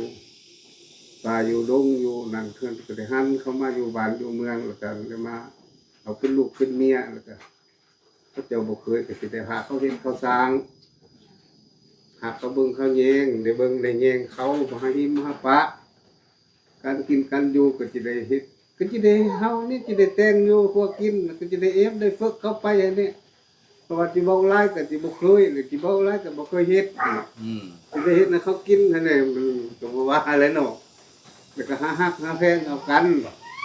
บ่ให้เป็นพวกปะมีห่างกันให้อยู่นำกันจนเฒ่าตัวนั่นแหละจนอยู่นำบุญนำนี้ไปจนให้มันเจริญรุ่งเรืองให้มันเพิ่นพัฒนาไปนั่นเด้อกะมันได้อยู่นำกันเป็นหัวเป็นเมียกันอยู่ดีหากันสร้างกันซาอยู่นี้บนดินปลูกสร้างบนดินเฮ็ดกินบ่เป็นนั่นกะทางบ้านก็ทางเมืองทางหยังเฮิ่นกันได้แบ่งได้ปันกันแล้วบนได้สิได้อยู่ได้กินกันถ้ากันเฮ็ดกันทำไปบนนาที่ว่าได้แบ่งได้ปันกัน ตัวอะไรจะเป็นเจ้าเป็นการเป็นผู้เบิ่งผู้แยงเป็นผู้หาเขาเฮ็ดเขาสร้างก็บ่ว่าแต่ลูกแต่เมียหึงเบิดหึงครอบหึงครัวหึงชนเฮาพระเจ้านี่แหละผู้ใดมาก็จะได้เว้าเลยว่านำเลยสิบ่ได้ยินได้ปากเขาก็ผู้ใดมาเบิ่งมาแยงมาใส่ก็จะได้เว้าได้ว่าจะได้เบิ่งได้แยงกันเข้าในหมดคนนี่นักก็บ่อยากให้เป็นคือเก่าคืออันเซาลีเอาผู้ก้อนไปหันเอากันไปแล้วเป็นมาลำมาลอยนั้นแนวนี้มีอารวาสทิเทียงกันจนว่ามีกันเจ็บกันปวดนี่ก็บ่อยากให้มีมันเกิดมาตื่นอยากให้มันนั่นนักก็จะเว้านำนั่นนี่นางลีเด้ได้ลูกได้เมียได้ผัวแล้วน่ะก็ให้อยู่นำลูกนำผัวเด้ออย่าฮอนอย่าไปบ่ได้ผัวหาไปซะก็ไปผัวหาเฮ็ดก็ยังก็เฮ็ดรักษาลูกให้มันดีหักแพงเอาลูกเอาหัวหันคอยห้ำคอยเฮียนไปกันเฮ็ดอยู่เฮ็ดกินให้ลูกผัวเป็นผู้บอกผู้สอนเด้ออย่าปะอย่าหิมกันเลยมื้อนึงว่าแนวนั้นแนวนี้ที่เครียดอันนั้นอันนี้เครียดไปเครียดมาที่นี่เครียดให้ลูกเอาหัวนี่พายปะหัวไปบ่ได้ไหลได้เอาแล้วก็ต้องได้ฮักได้แพงกันได้อยู่นำกันเด้อ เน้น บ่ ไว้ แม่น พอ ว่าเอากันแล้วสิหินสิปะเฮ็ดกรรมหีดตามคองแล้วสิเฮ็ดบทบันทึกสู่คอหังยะตีแล้วก็สิมีน่ะซ้ำนั้นแหละลมนำหลายคนก็ทางบ้านทางยังมีก็ลมนำเขาเจ้ามีหยังก็บางลังสั่งสอนกับเจ้าเขามันอันนั้น เอาเจ้ามีคำคิดคำเห็นหน่อยนึงเนาะต่อเอาเฟืองนั่นเนาะอันคือว่าเอากับคนละชนเผ่ากันเนาะหรือว่าเอากันเป็นหัวเป็นเมียเอาได้แต่งได้อยู่นำกันได้บ่เป็นหยังแต่ว่าจริงที่ควรเฮาระมัดระวังนี่นึงนี่เอาไปแล้วการเว้ากันว่ากันด่ากันดังนี่การตบกันตีกันนี่มันข้อห้ามเด็ดขาดมันคิดต่อกฎระเบียบของครอบครัวแล้วก็คิดต่อกฎหมายแต่ว่ามีหยังครับก็ต้องได้อดไหลเพราะว่าเขาเป็นชนเผ่าหนึ่งที่เคยอยู่สร้างชีวิตอยู่นำป่านำดงเนาะเขาก็บ่ฮู้บ่เคยเขาก็บ่เรื่องวัฒนธรรมเขาก็บ่ฮู้ว่าซะแล้วเฮานี่เป็นคนลาวเฮาก็ฮู้แล้วเฮาก็บ่ได้คือซาเขาแหละแต่ว่าเขาสิเฮ็ดหยังสิ่งที่มันแตะตองเฮาก็ห้ามสิ่งที่มันบ่แตะตองนี่ก็ไปตามภาษาเขาตามเจอเขาว่าซะบ่ให้คัดเจอเขาว่าเขาเคยเฮ็ดจะได้มันเขาก็สิอยู่ไปฉะนั้นกินฉะนั้นสร้างไปฉะนั้นแล้วเฮาก็ต้องระมัดระวังในการตบกันตีนี่ห้ามเด็ดขาดบ่ให้มีตบบ่ให้มีตีแล้วก็อยู่นำพอบุญนำเนาะพอบุญนำบ่หยังเฮาก็ต้องได้ฟังได้เชื่อฟังของเราเพราะว่าเราเป็นฮู้นำนาหาหางอยู่นี่เราเป็นฮู้เบิ่งฮู้แยงเราเป็นผู้ตุ่มผู้ต้อมอยู่นี้เราก็ต้องได้ฟังแต่ว่าเครียดเนาะเครียดหาลูกหาเมียเราก็ต้องได้อดหรือว่าเฮาอดได้เราดีมาเฮ็ดคือพวกเก่าหันอันนั้นมันเป็นตัวอย่างออกไปแล้วมันยุ่งยากนี่พ้นสะพอนฮอดบ้านฮอดเมืองฮอดเจ้าฮอดนายไปนี่เฮ็ดต่อระเบียบกฎหมายก็เดี๋ยวเขาคุกเขาตารางไปเฮ็ดตัวนี้ไปอดไปทนในแล้วมื้อนี้การมักกันฮักของพระเจ้าหันก็บ่มีผู้บังคับว่าซะพระเจ้านี่ฮักมักกันเองแล้วก็เอากันเองบ่มีให้บังคับบ่มีให้จะว่าตัวยัวให้เอาเนาะเพราะว่ามักฮักกันแล้วก็เอากันไปก็ดีมีแต่ว่ารักษาความสงบบ่ให้มีปัญหานำครอบครัวแล้วก็บ่มันแตะต้องฮอดบ้านฮอดเมืองฮอดระเบียบกฎหมายเฮ็ดเรื่องเว้าเรื่องด่าเฮ็ดก็ด่าธรรมดาแล้วก็เอาก็เซาต้องมันถึงขั้นลงไม้ลงมือว่าตบว่าตีกันหันอันนี้แนะนำคือนั้นหั่นแหละก็เจ้าเบ้าฮะต่อไปก็ให้สำคัญหยังก็กบตื้ม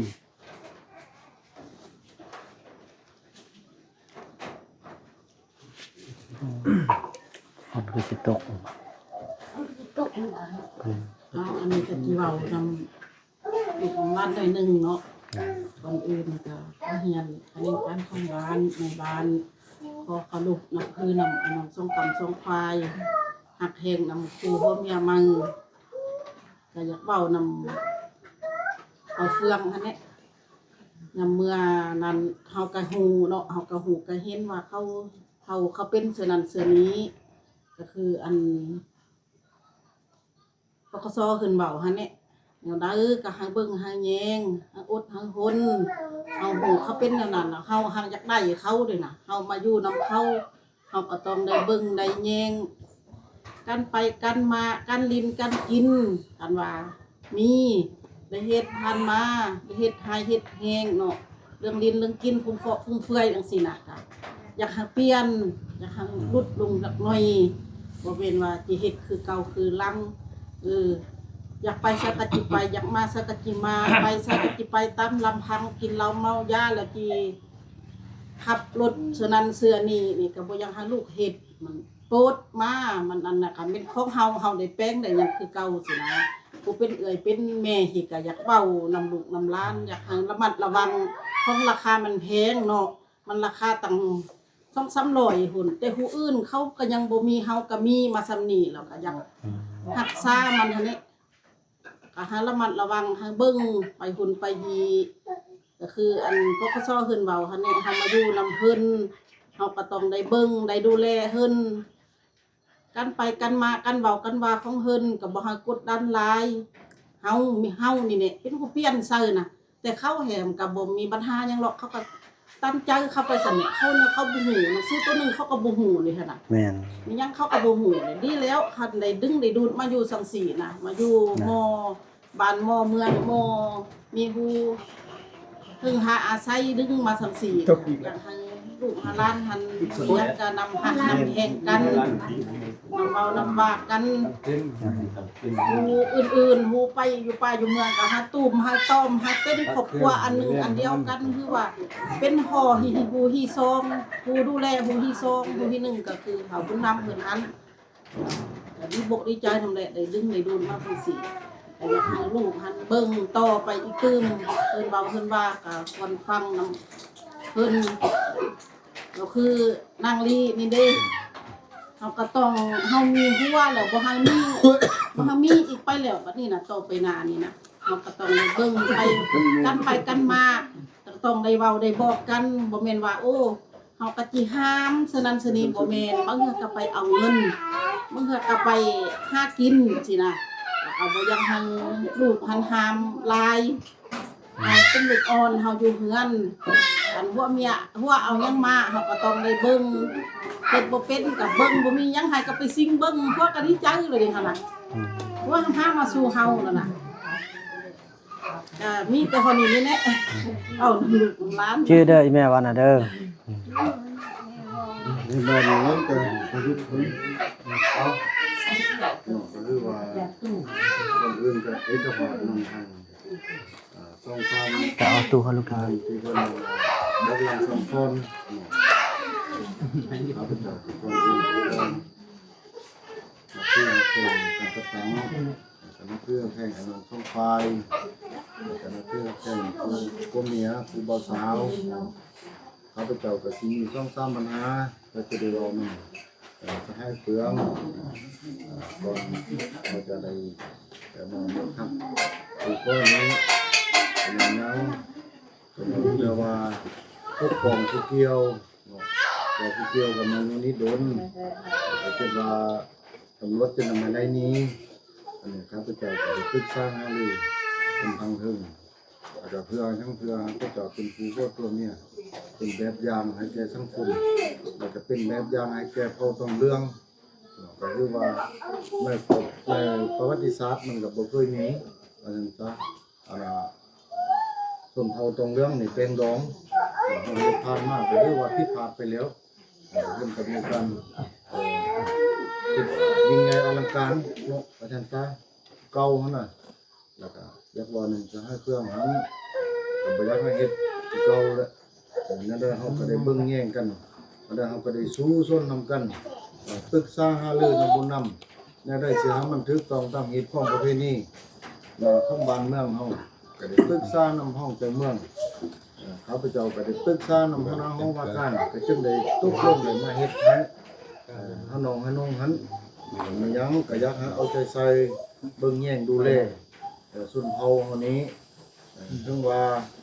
หมดทุกคนนี่ก็อยากให้น้องนั่นแหละตื่นต้มถ้าเป็นครอบครัวอันเดียวกันบ่ให้คิดว่าโอ้มาอยู่นำเฮาต้องเรื่องแล้วสิเฮ็ดคือเฮาต้องเรื่องไปมาอันนี้เขาเจ้าอยากให้ดึงดูดเอาชนเผ่าอื่นเพื่อยังเพื่อมาอันน่ะรักษากลุ่มตมชนเผ่าอันนี้มีในการนำพาการก่อสร้างในการสร้างสร้างพัฒนาบ่เป็นหยังก็อยากให้น้องให้นุ่งนั้นนำพาเขาเจ้าเฮ็ดผู้ใดเฮ็ดเป็นแนวใดส่งเสริมเขาพยายามช่วยเหลือชีวิตอินทรีย์เขาเจ้าเนี่ยว่าจังซั่นทางเทิงก็เว้าจักเน้นนำก็ว่าแล้วช่วยเหลือชีวิตอินทรีย์เขาเจ้าเพื่อบ่อยากให้ไปบุกความหาผู้เพิ่นอีต้นศาสตร์จะดึงชุมเฮาวันนี้มาอยู่บ้านอยู่เฮือนเพิ่นก็จึงได้มอบดินมอบดอนก็จึงได้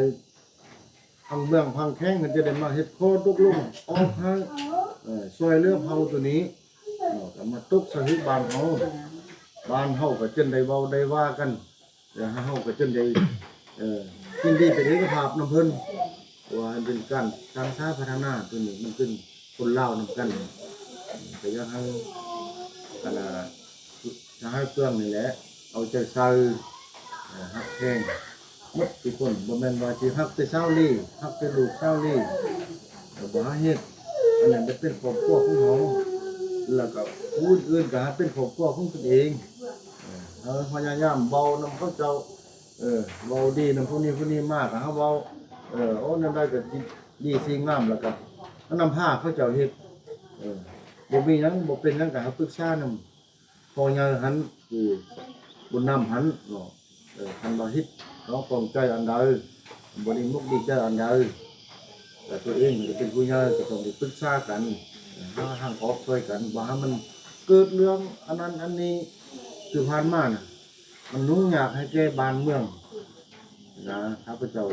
นำบ่อยากให้เป็นคือเก่ามีหยังล่ะฮักหาเพลงไปทางใดไปหาลามมาให้ครบผู้อยู่นี้คำว่าบุญนำบ่อยู่บุญนำก็ได้มอบสิทธิ์และหน้าที่ให้โตหันเบิ่งแย่งครบกวดหาเด้อมันสิเป็นหูปกันนั่นเขาเจ้าหั่นน่ะต้องประสานทางกันเพราะว่ามื้อนั้นทางเจ้าเมืองมาเพิ่นก็เสนอแล้วจะให้บุญนำเสนอนำอันน่ะเจ้าเมืองเพิ่นก็มาเพิ่นก็ว่ามีหยังเราเฮ็ดให้มันถูกต้องตามฮีตของประเพณีเด้อเพิ่นก็มอบชาวบ้านให้เฮาเป็นผู้เฮ็ดนำเฮาก็ดึงเขามาเพื่ออยากให้มาเป็นผู้ช่วยผู้นำโดยเวลาบุญนำบ่อยู่กับชนเผ่าเฮานี่สิกินหยังไปหยังนะเพิ่นเลยทำมาบุญนำพ่อบ่อยู่เฮาก็สิได้เฮ็ดเอกสารให้ผู้เกี่ยวบ่บันทึกการสุขข้อนี้มันก็มีไฟยิ่งไฟฉายเนาะไฟยิ่งเนี่ยเฮาว่าบ้านคนท้องเฮาคือสอบดูแล้วเรื่องเส้นเอกสารทุกสิ่งทุกอย่างฮะแล้วประกอบภายใช้นั่นโตแล้วเป็นฮะปรึกษานำบ่น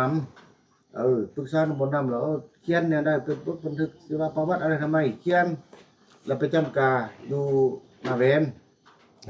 จำกาอยู่ในบ้านหน้าแวนจำกาให้แล้วก็มาอันน่ะใช้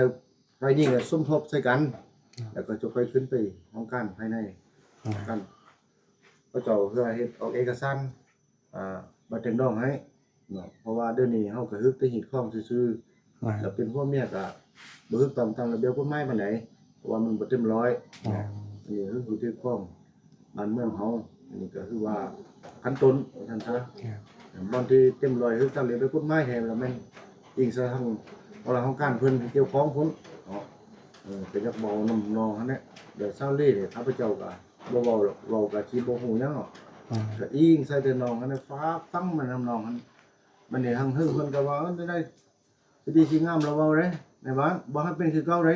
นั่นนี่แหละเพิ่นเว้ามานะแล้วเฮาก็จะได้คันมีปัญหาก็ให้เฮานี่แหละทางเฮาจะคอยนี่แหละสิได้เว้าได้ว่าบ่ค่อยเว้าความเว้านั่นนี่ปรึกษาให้เฮาก็ได้มาเว้านี่เฮาขอนำบ่อยากให้เป็น อยากให้เป็นครอบครัวที่ก้าวหน้าอยู่ในชนเผ่านี้เวลาอาณาเขตไปไผมามันสิเป็นแหล่งท่องเที่ยวติดพันกับน้ำปุนทำฮาวายเนี่ยเขาเจ้ามาว่านนี่ก็มาสำรวจมันแล้วเนี่ยเขาเจ้าเฮ็ดอาณาบ้านเสนอในงานนั้นมันเฮาจะได้ติดพันนำเขาเขาแหล่งเที่ยวนะเวลาแขกไปไผมาเนี่ยมันสิมาหาเฮาแล้วเฮานี่นิดแนวใดมันสิได้อันหนึงได้รับผลประโยชน์นำนักท่องเที่ยวในไรดึงดูดในไรพระเจ้าก็ต้องใช้วิธีการโอ้เป็นมากเขาก็ได้เคารพนับถือเพิ่นเวลาใช้ผู้ใหญ่มาแต่ถ้ามันเป็นนับถือมันเป็นใช้ผู้ใหญ่มีอย่างไรว่าอยากฝากฟังเนี่ยทุกสิ่งทุกอย่างแหละก็ให้บุญนำเบาน้ำตื้มเบาเรื่องการที่ไปที่มาเบาเรื่องการอยู่ในชนเผ่านี้เวลาเช็คไปให้มาเห็นแนวเด้อความเบาแนวเด้อมีที่ระยะบรรยายแนวเด้อแล้วบุญนำแนะนำตื้มอันนี้ก็จะคือหูดีอยู่แบบการไปการมาเนี่ยก็อยากเอาไปล่ามาคอกันแหละสิไปทางเด้อบอกบุญนำหันบุญนำบ่อยู่บอกเมียหรือว่าไปหาข้าพเจ้าหรือว่าผู้การเกี่ยวข้องนี้หรือว่าท่านพาฟังน้ำเฮาเลยเด้เป็นเรื่องนี้นะฮะเวลาเป็นไปได้เลยตัดสินใจไปผู้เดียวเครียดเลยบ่อยากให้เครียดแหละข้าพเจ้าแนะนำนำน้องนะบ่อยากให้เครียดทั้งว่ามันชนเผ่าเขาเนี่ยมันชนเผ่าใต้โตที่เขาจะเอาหันเข้ามานี่ก็มันก็จะได้ใช้เวลาใช้เวลาจะเอามือนี้มืออื่นบ่ได้ไปมามือนี้มืออื่นนี่ลักษณะเขาต้องได้ใช้เวลาว่าเนี่ยได้จะเข้าได้เจ้าได้อยู่กินอิ่มลงอุ่นบ่จิตใจลงใช้บ่มีการหายกันด่าจนนั้นมาแล้วบ่ไปแล้วเฮาไปแล้วเอาเฟืองด่าเอาเฟืองตีนั่นนี่บ่อยากให้เป็นเพราะว่าเฮาสำคัญว่าเฮาน้องเฮาคิดว่าสำคัญนักแล้วมันชนเผ่าตัวนี้แหละมันเขาเจ้าคิดเอาเนาะผ่านมาเนี่ยท่านว่าเจ้าเฮ็ดบ่ดีแล้วคือว่าไปบอกแม่นบอกเก่งๆนะครับไปเฮ็ดระเบียบเขาเราบางคนสิบอกแล้วคนรัดเด้บ่ซื่อๆเลยบ่คนเก่งว่าซั่นซะเป็นคนรัดเฮ็ดหาเขานั่นนึงแล้วโอ้ผิดระเบียบกฎหมายเขาได้เขาอนุญาตให้เจ้ามาอยู่นี้มาเฮือจังเขาก็จะฝากฟังเจ้ารักษาเบิ่งแย่งดูแลแล้วได้สิอยู่ดีมีแฮงแล้วได้เขาสิเจ้าจะได้กินในอุ่นเขาเสื่อมันนั่นเขาจึงปล่อยให้เฮามาเฮ็ดนี่เฮาพากน้ำหนองน้ำนงหั่นให้เขาจ้อยเป็นนั้นเนาะเราสิไปบ้านไปเฮือนก็เบิ่งความเหมาะสมเนาะโอ้อยากไปเยี่ยมยามทางนาแบนแต่เวลาบุญนำอยู่ก็ปรึกษานำเพิ่นหั่นโอ้อยากไปหาเมียไปเยี่ยมไปยามพ่อเป็นแม่เวลาบุญนำอยู่ก็จังค่อยไปแต่ว่าบ่อยากให้มันขาดคนอยู่นี้คันว่าขาดไปแล้วบ่มีไผหรอกมันนั่นเขาเจ้าสิไปไสบ่ฮู้อันหาว่าความรับผิดชอบอยู่นำเขาเจ้าอันหาว่าไปเป็นทั้งอยู่ไส2-3บ่เห็นเสียหายเขาเจ้านี่สิได้ยุ่งยากแม่นต้องไปอยู่ตอนเฮามันฮู้ว่าผู้นี้ไปมื้อนั้นผู้นั้นมันได้ติดตามการเคลื่อนไหวของเขาติดตามการเคลื่อนไหวว่าผู้นี้ไปเวลามันเป็นหายมาแล้วมันฮู้ที่ไปที่มาฮู้นำที่นำทางโอ้เขาจะต้องไปพุ่นไปพี่เวลามันเกิดต้องมา95นะข้าพเจ้าก็สิมีคำเห็นอันนั้นเนาะก็หายชุดนี้ก็เอาใส่ให้เพิ่นได้อำนาจการปกครองบ้านก็แนวโฮมแล้วก็เอาใส่ให้เพิ่นได้ทำไอ้น้องส่งคำส่งไฟแล้วก็ให้ผู้พ่อเมียจะมีสุขภาพเข้มแข็งเฮาหันมันยืนมีแต่โชคแต่ลาภมีหยังก็ให้อายุมันคนยืนดีๆมีแฮงขาได้คายมันตลอดไปให้ร่ำรวยแล้วก็ต่อไปก็อยากมอบให้ทั้งไอ้น้องของฝ่ายหุ้นเพื่อมีหยังอยากประกอบเดิมเป็นพ่อเป็นแม่เป็นอาเป็นน้องมีทั้งที่จะเรียนประกอบแล้วก็ว่าเสริญเนาะ แล้วก็มอบให้มอบนั่งแล้วก็มอบใครมอบเคยนั้นให้กันทั้งไฟยิงไฟใช้น่ะเพราะซื่อๆ สัน มียังตีนึง สัน ยังล้มลำลูกลำเต่ายังล้มลำ ล้มลูกล้มเต่าเด้ล้มจะได้ อันนี้ก็จะบ่มีหยังเลยที มันมียัง ที่หมดเลย นี่มันแล้วเนาะ เดี๋ยวว่าก็เห็นดีแล้วทำจะทำอยู่ที่เราเป็นผู้บ่บอกบ่ทอนล่ะ สันกาเนาะขออนุญาตปฏิกรรมก่อนอื่นก็ขอแสดงความเคารพและนับถือมาทางท่านในบ้านผมโดยคณะเนาะก็ถือว่าข้าพเจ้าก็ถือว่าในนามทางตั้งหน้าไฟหญิงก็ถือว่าดีอกดีใจเนาะก็แสดงความขอบอกขอบใจการบอกหลังสั่งสอนการโอกันลมทุกสิ่งทุกอย่างก็ถือว่าเห็นดีและก็ดีใจที่สุดเนาะก็ถือว่าก็มีแต่เนานี้แหละไอ้เฟืองเด้อพ่อแม่เพิ่นก็ได้สั่งสอนสำนี้บ่แม่นเด็กน้อยเว้าลิ้นบ่แม่นว่าสิแม่นเอาเรื่องราวมาเฮ็ดลิ้นบ่แม่นเฮ็ดคอนเทนต์บ่แม่นการแสดงอันนี้คือเรื่องราวที่แท้จริงแล้วก็ทุกสิ่งทุกอย่างคือเพิ่นว่าหั่นแหละภาครัฐคันเทิงบ้านเมืองเพิ่นเป็นห่วงเป็นใยที่สุดแล้วก็ได้นำเอาคำเสนอที่ว่าน้องเสนอขึ้นคันเมืองหั้นทางคันบานหั้นเพิ่นก็ตกลงว่าเห็นดีให้มาเฮ็ดให้มันถูกต้องตามฮีตามคลองตามบ้านตามเมืองเพื่อมาหยังก็เพื่อมาพัฒนาเพื่อมาเบิ่งแย่งแทนดีแล้วที่ว่ามีคนมาช่วยน้องบัดนี้พอเวลาที่น้องบ่อยู่ก็สิแม่นมอบให้อ้ายเบิ่งแยงจังซั่นแหละทุกคำที่เพิ่นอันได้เว้ามานะล้วนแม่นแต่มีน้ำยาที่ว่าให้มันคิดให้มันย่ำบ่ให้มันเว้าแล้วทิ่มบ่แม่นเว้าแล้วหัวบ่ให้มันเว้าแล้วทิ่มไปในมื้อนี้มื้อวานนี่บ่เอาอันนี้เฮาต้องได้สืบต่อให้มันเกิดดอกออกผลเฮ็ดแนวใดพอต้องเรื่องเฮาสิมาอยู่เป็นบ้านเป็นเมืองเฮ็ดแนวใดที่ว่าพอต้องเรื่องเฮาสิบ่ย้านบ่กลัวอันใดบ่ดีบ่งามที่ผ่านมาคือมอไล่ที่ผ่านมาก็อ้ายก็อยู่นำเหตุการณ์ทุกอย่างอ้ายเห็นทางน้องทางนู้นนี่ก็สิบ่เว้าหยังหลายแล้วเด้เขาน่ะเป็นหยังไปก็สิได้มอบให้ทางกฎหมายคืออ้ายฮู้แหละพอก็ได้เว้ากันหมดแล้วทางบ้านทางเมืองก็เว้ากันหมดแล้วเด้คันว่ามันเกินเหตุเกินพ้นคันว่าเว้าแล้วก็คือว่าบ่เปลี่ยนบ่แปลงเว้าแล้วก็บ่มีการพัฒนาก็ทุกสิ่งทุกอย่างมันเปลี่ยนไปจากที่ว่าเฮาได้สั่งสอนกันนะบ่ฟังแล้วนะก็สิแม่นก็ได้มอบตามคันเท่านั้นแหละแต่เฮาก็สิบ่เว้าหยังแล้วเด้ก็สมเสยให้แล้วที่ว่าตัดสินใจอันสูงส่งมาพัฒนามาช่วยมาเบิ่งมาแย่งจังซี่แหละคืออันเพิ่นเว้านี่สำคัญที่สุดเด้ต่อไปในบ้านเฮานี่นะมันเคียงคู่กับการท่องเที่ยวบ้านพุททองนี่นะมันจะมีการท่องเที่ยวทำผ้าไหวบ่อน้ำปุ้นเนี่ยบ้านชุมชนพอต้องเรื่องเฮานี้ขึ้นกับบ้านพุททองเฮานี้เฮ็ดเอาได้เฮาจิต้อนรับแขกเข้ามาเยี่ยมยามเฮาหลายที่สุดการท่องเที่ยวนี่เป็นบ่อนที่ว่าหาเงินที่สำคัญเลี้ยงดู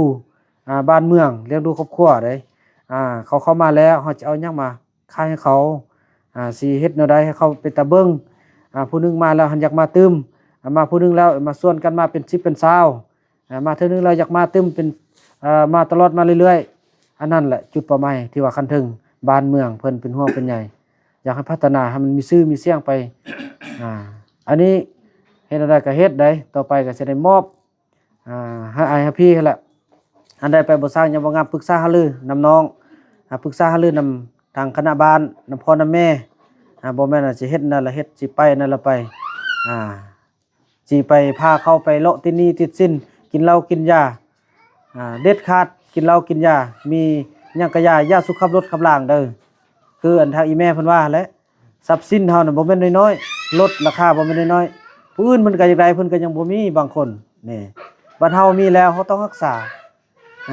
มาแล้วก็ให้มันได้ประโยชน์ฝากฟังนั้นแหละเนาะจังซั่นแล้วก็สิได้ขอมอบให้ทางการจัดตั้งเฮ็ดเวียกต่อเนาะ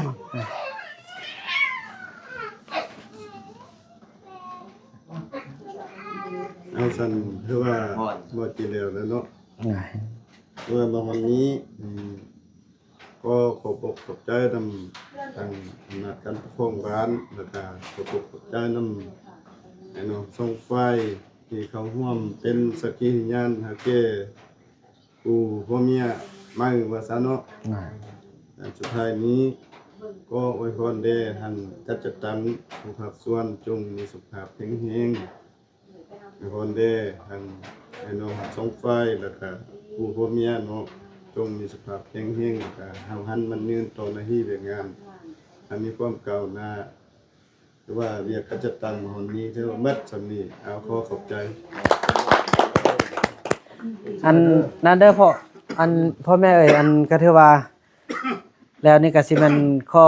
เส้นๆกินข้าวกินน้ำ นั่งดีนำมาซุ่มมา อ๋อฮะน้องลี ไอ้เต้ เพิ่นเอาลูกกินนมก่อนบ่อืมก็ถือว่านั้นเนาะก็ถือว่าขอบอกขอบใจทางอำนาจกัจจตังบ้านทางพ่อทางแม่ที่เป็นห่วงเป็นใยแล้วก็มาสละเวลาอันมีคุณค่าให้มาร่วมพิธีที่ว่าสู่ข้อว่าซั่นซะเนาะที่ว่าตามฮิตตามของหลังจากแล้วพิธีนี้ก็สิขอเชิญพ่อแม่กินข้าวกินน้ำอบอุ่นเล็กๆน้อยๆนำกันก่อนเนาะซาลีเอ้ยบัดนี้ก็สิมันถือว่านั่นแหละพี่น้องเนาะถือว่าภาพบรรยากาศนี้ก็จะขออนุญาตจบคลิปกับสำนี้ก่อนพอเฮาทางไทยเฮาก็ยังสิได้ให้ทางซาลีเนาะแล้วก็สังบ่าวเฟืองสมมาทางพ่อแม่ตำฮิตคองตึมแล้วก็จบเนาะแล้วก็สิกินข้าวกินน้ำกันก็สิมีการเปิดเพลงมีการร้องรำทำเพลงกันหน่อยนึงก็จะบ่ได้ถ่ายคลิปกันเนาะพี่น้องเนาะคลิปนี้บ่าวบ่นำขออนุญาตกล่าวคำว่าสบายดี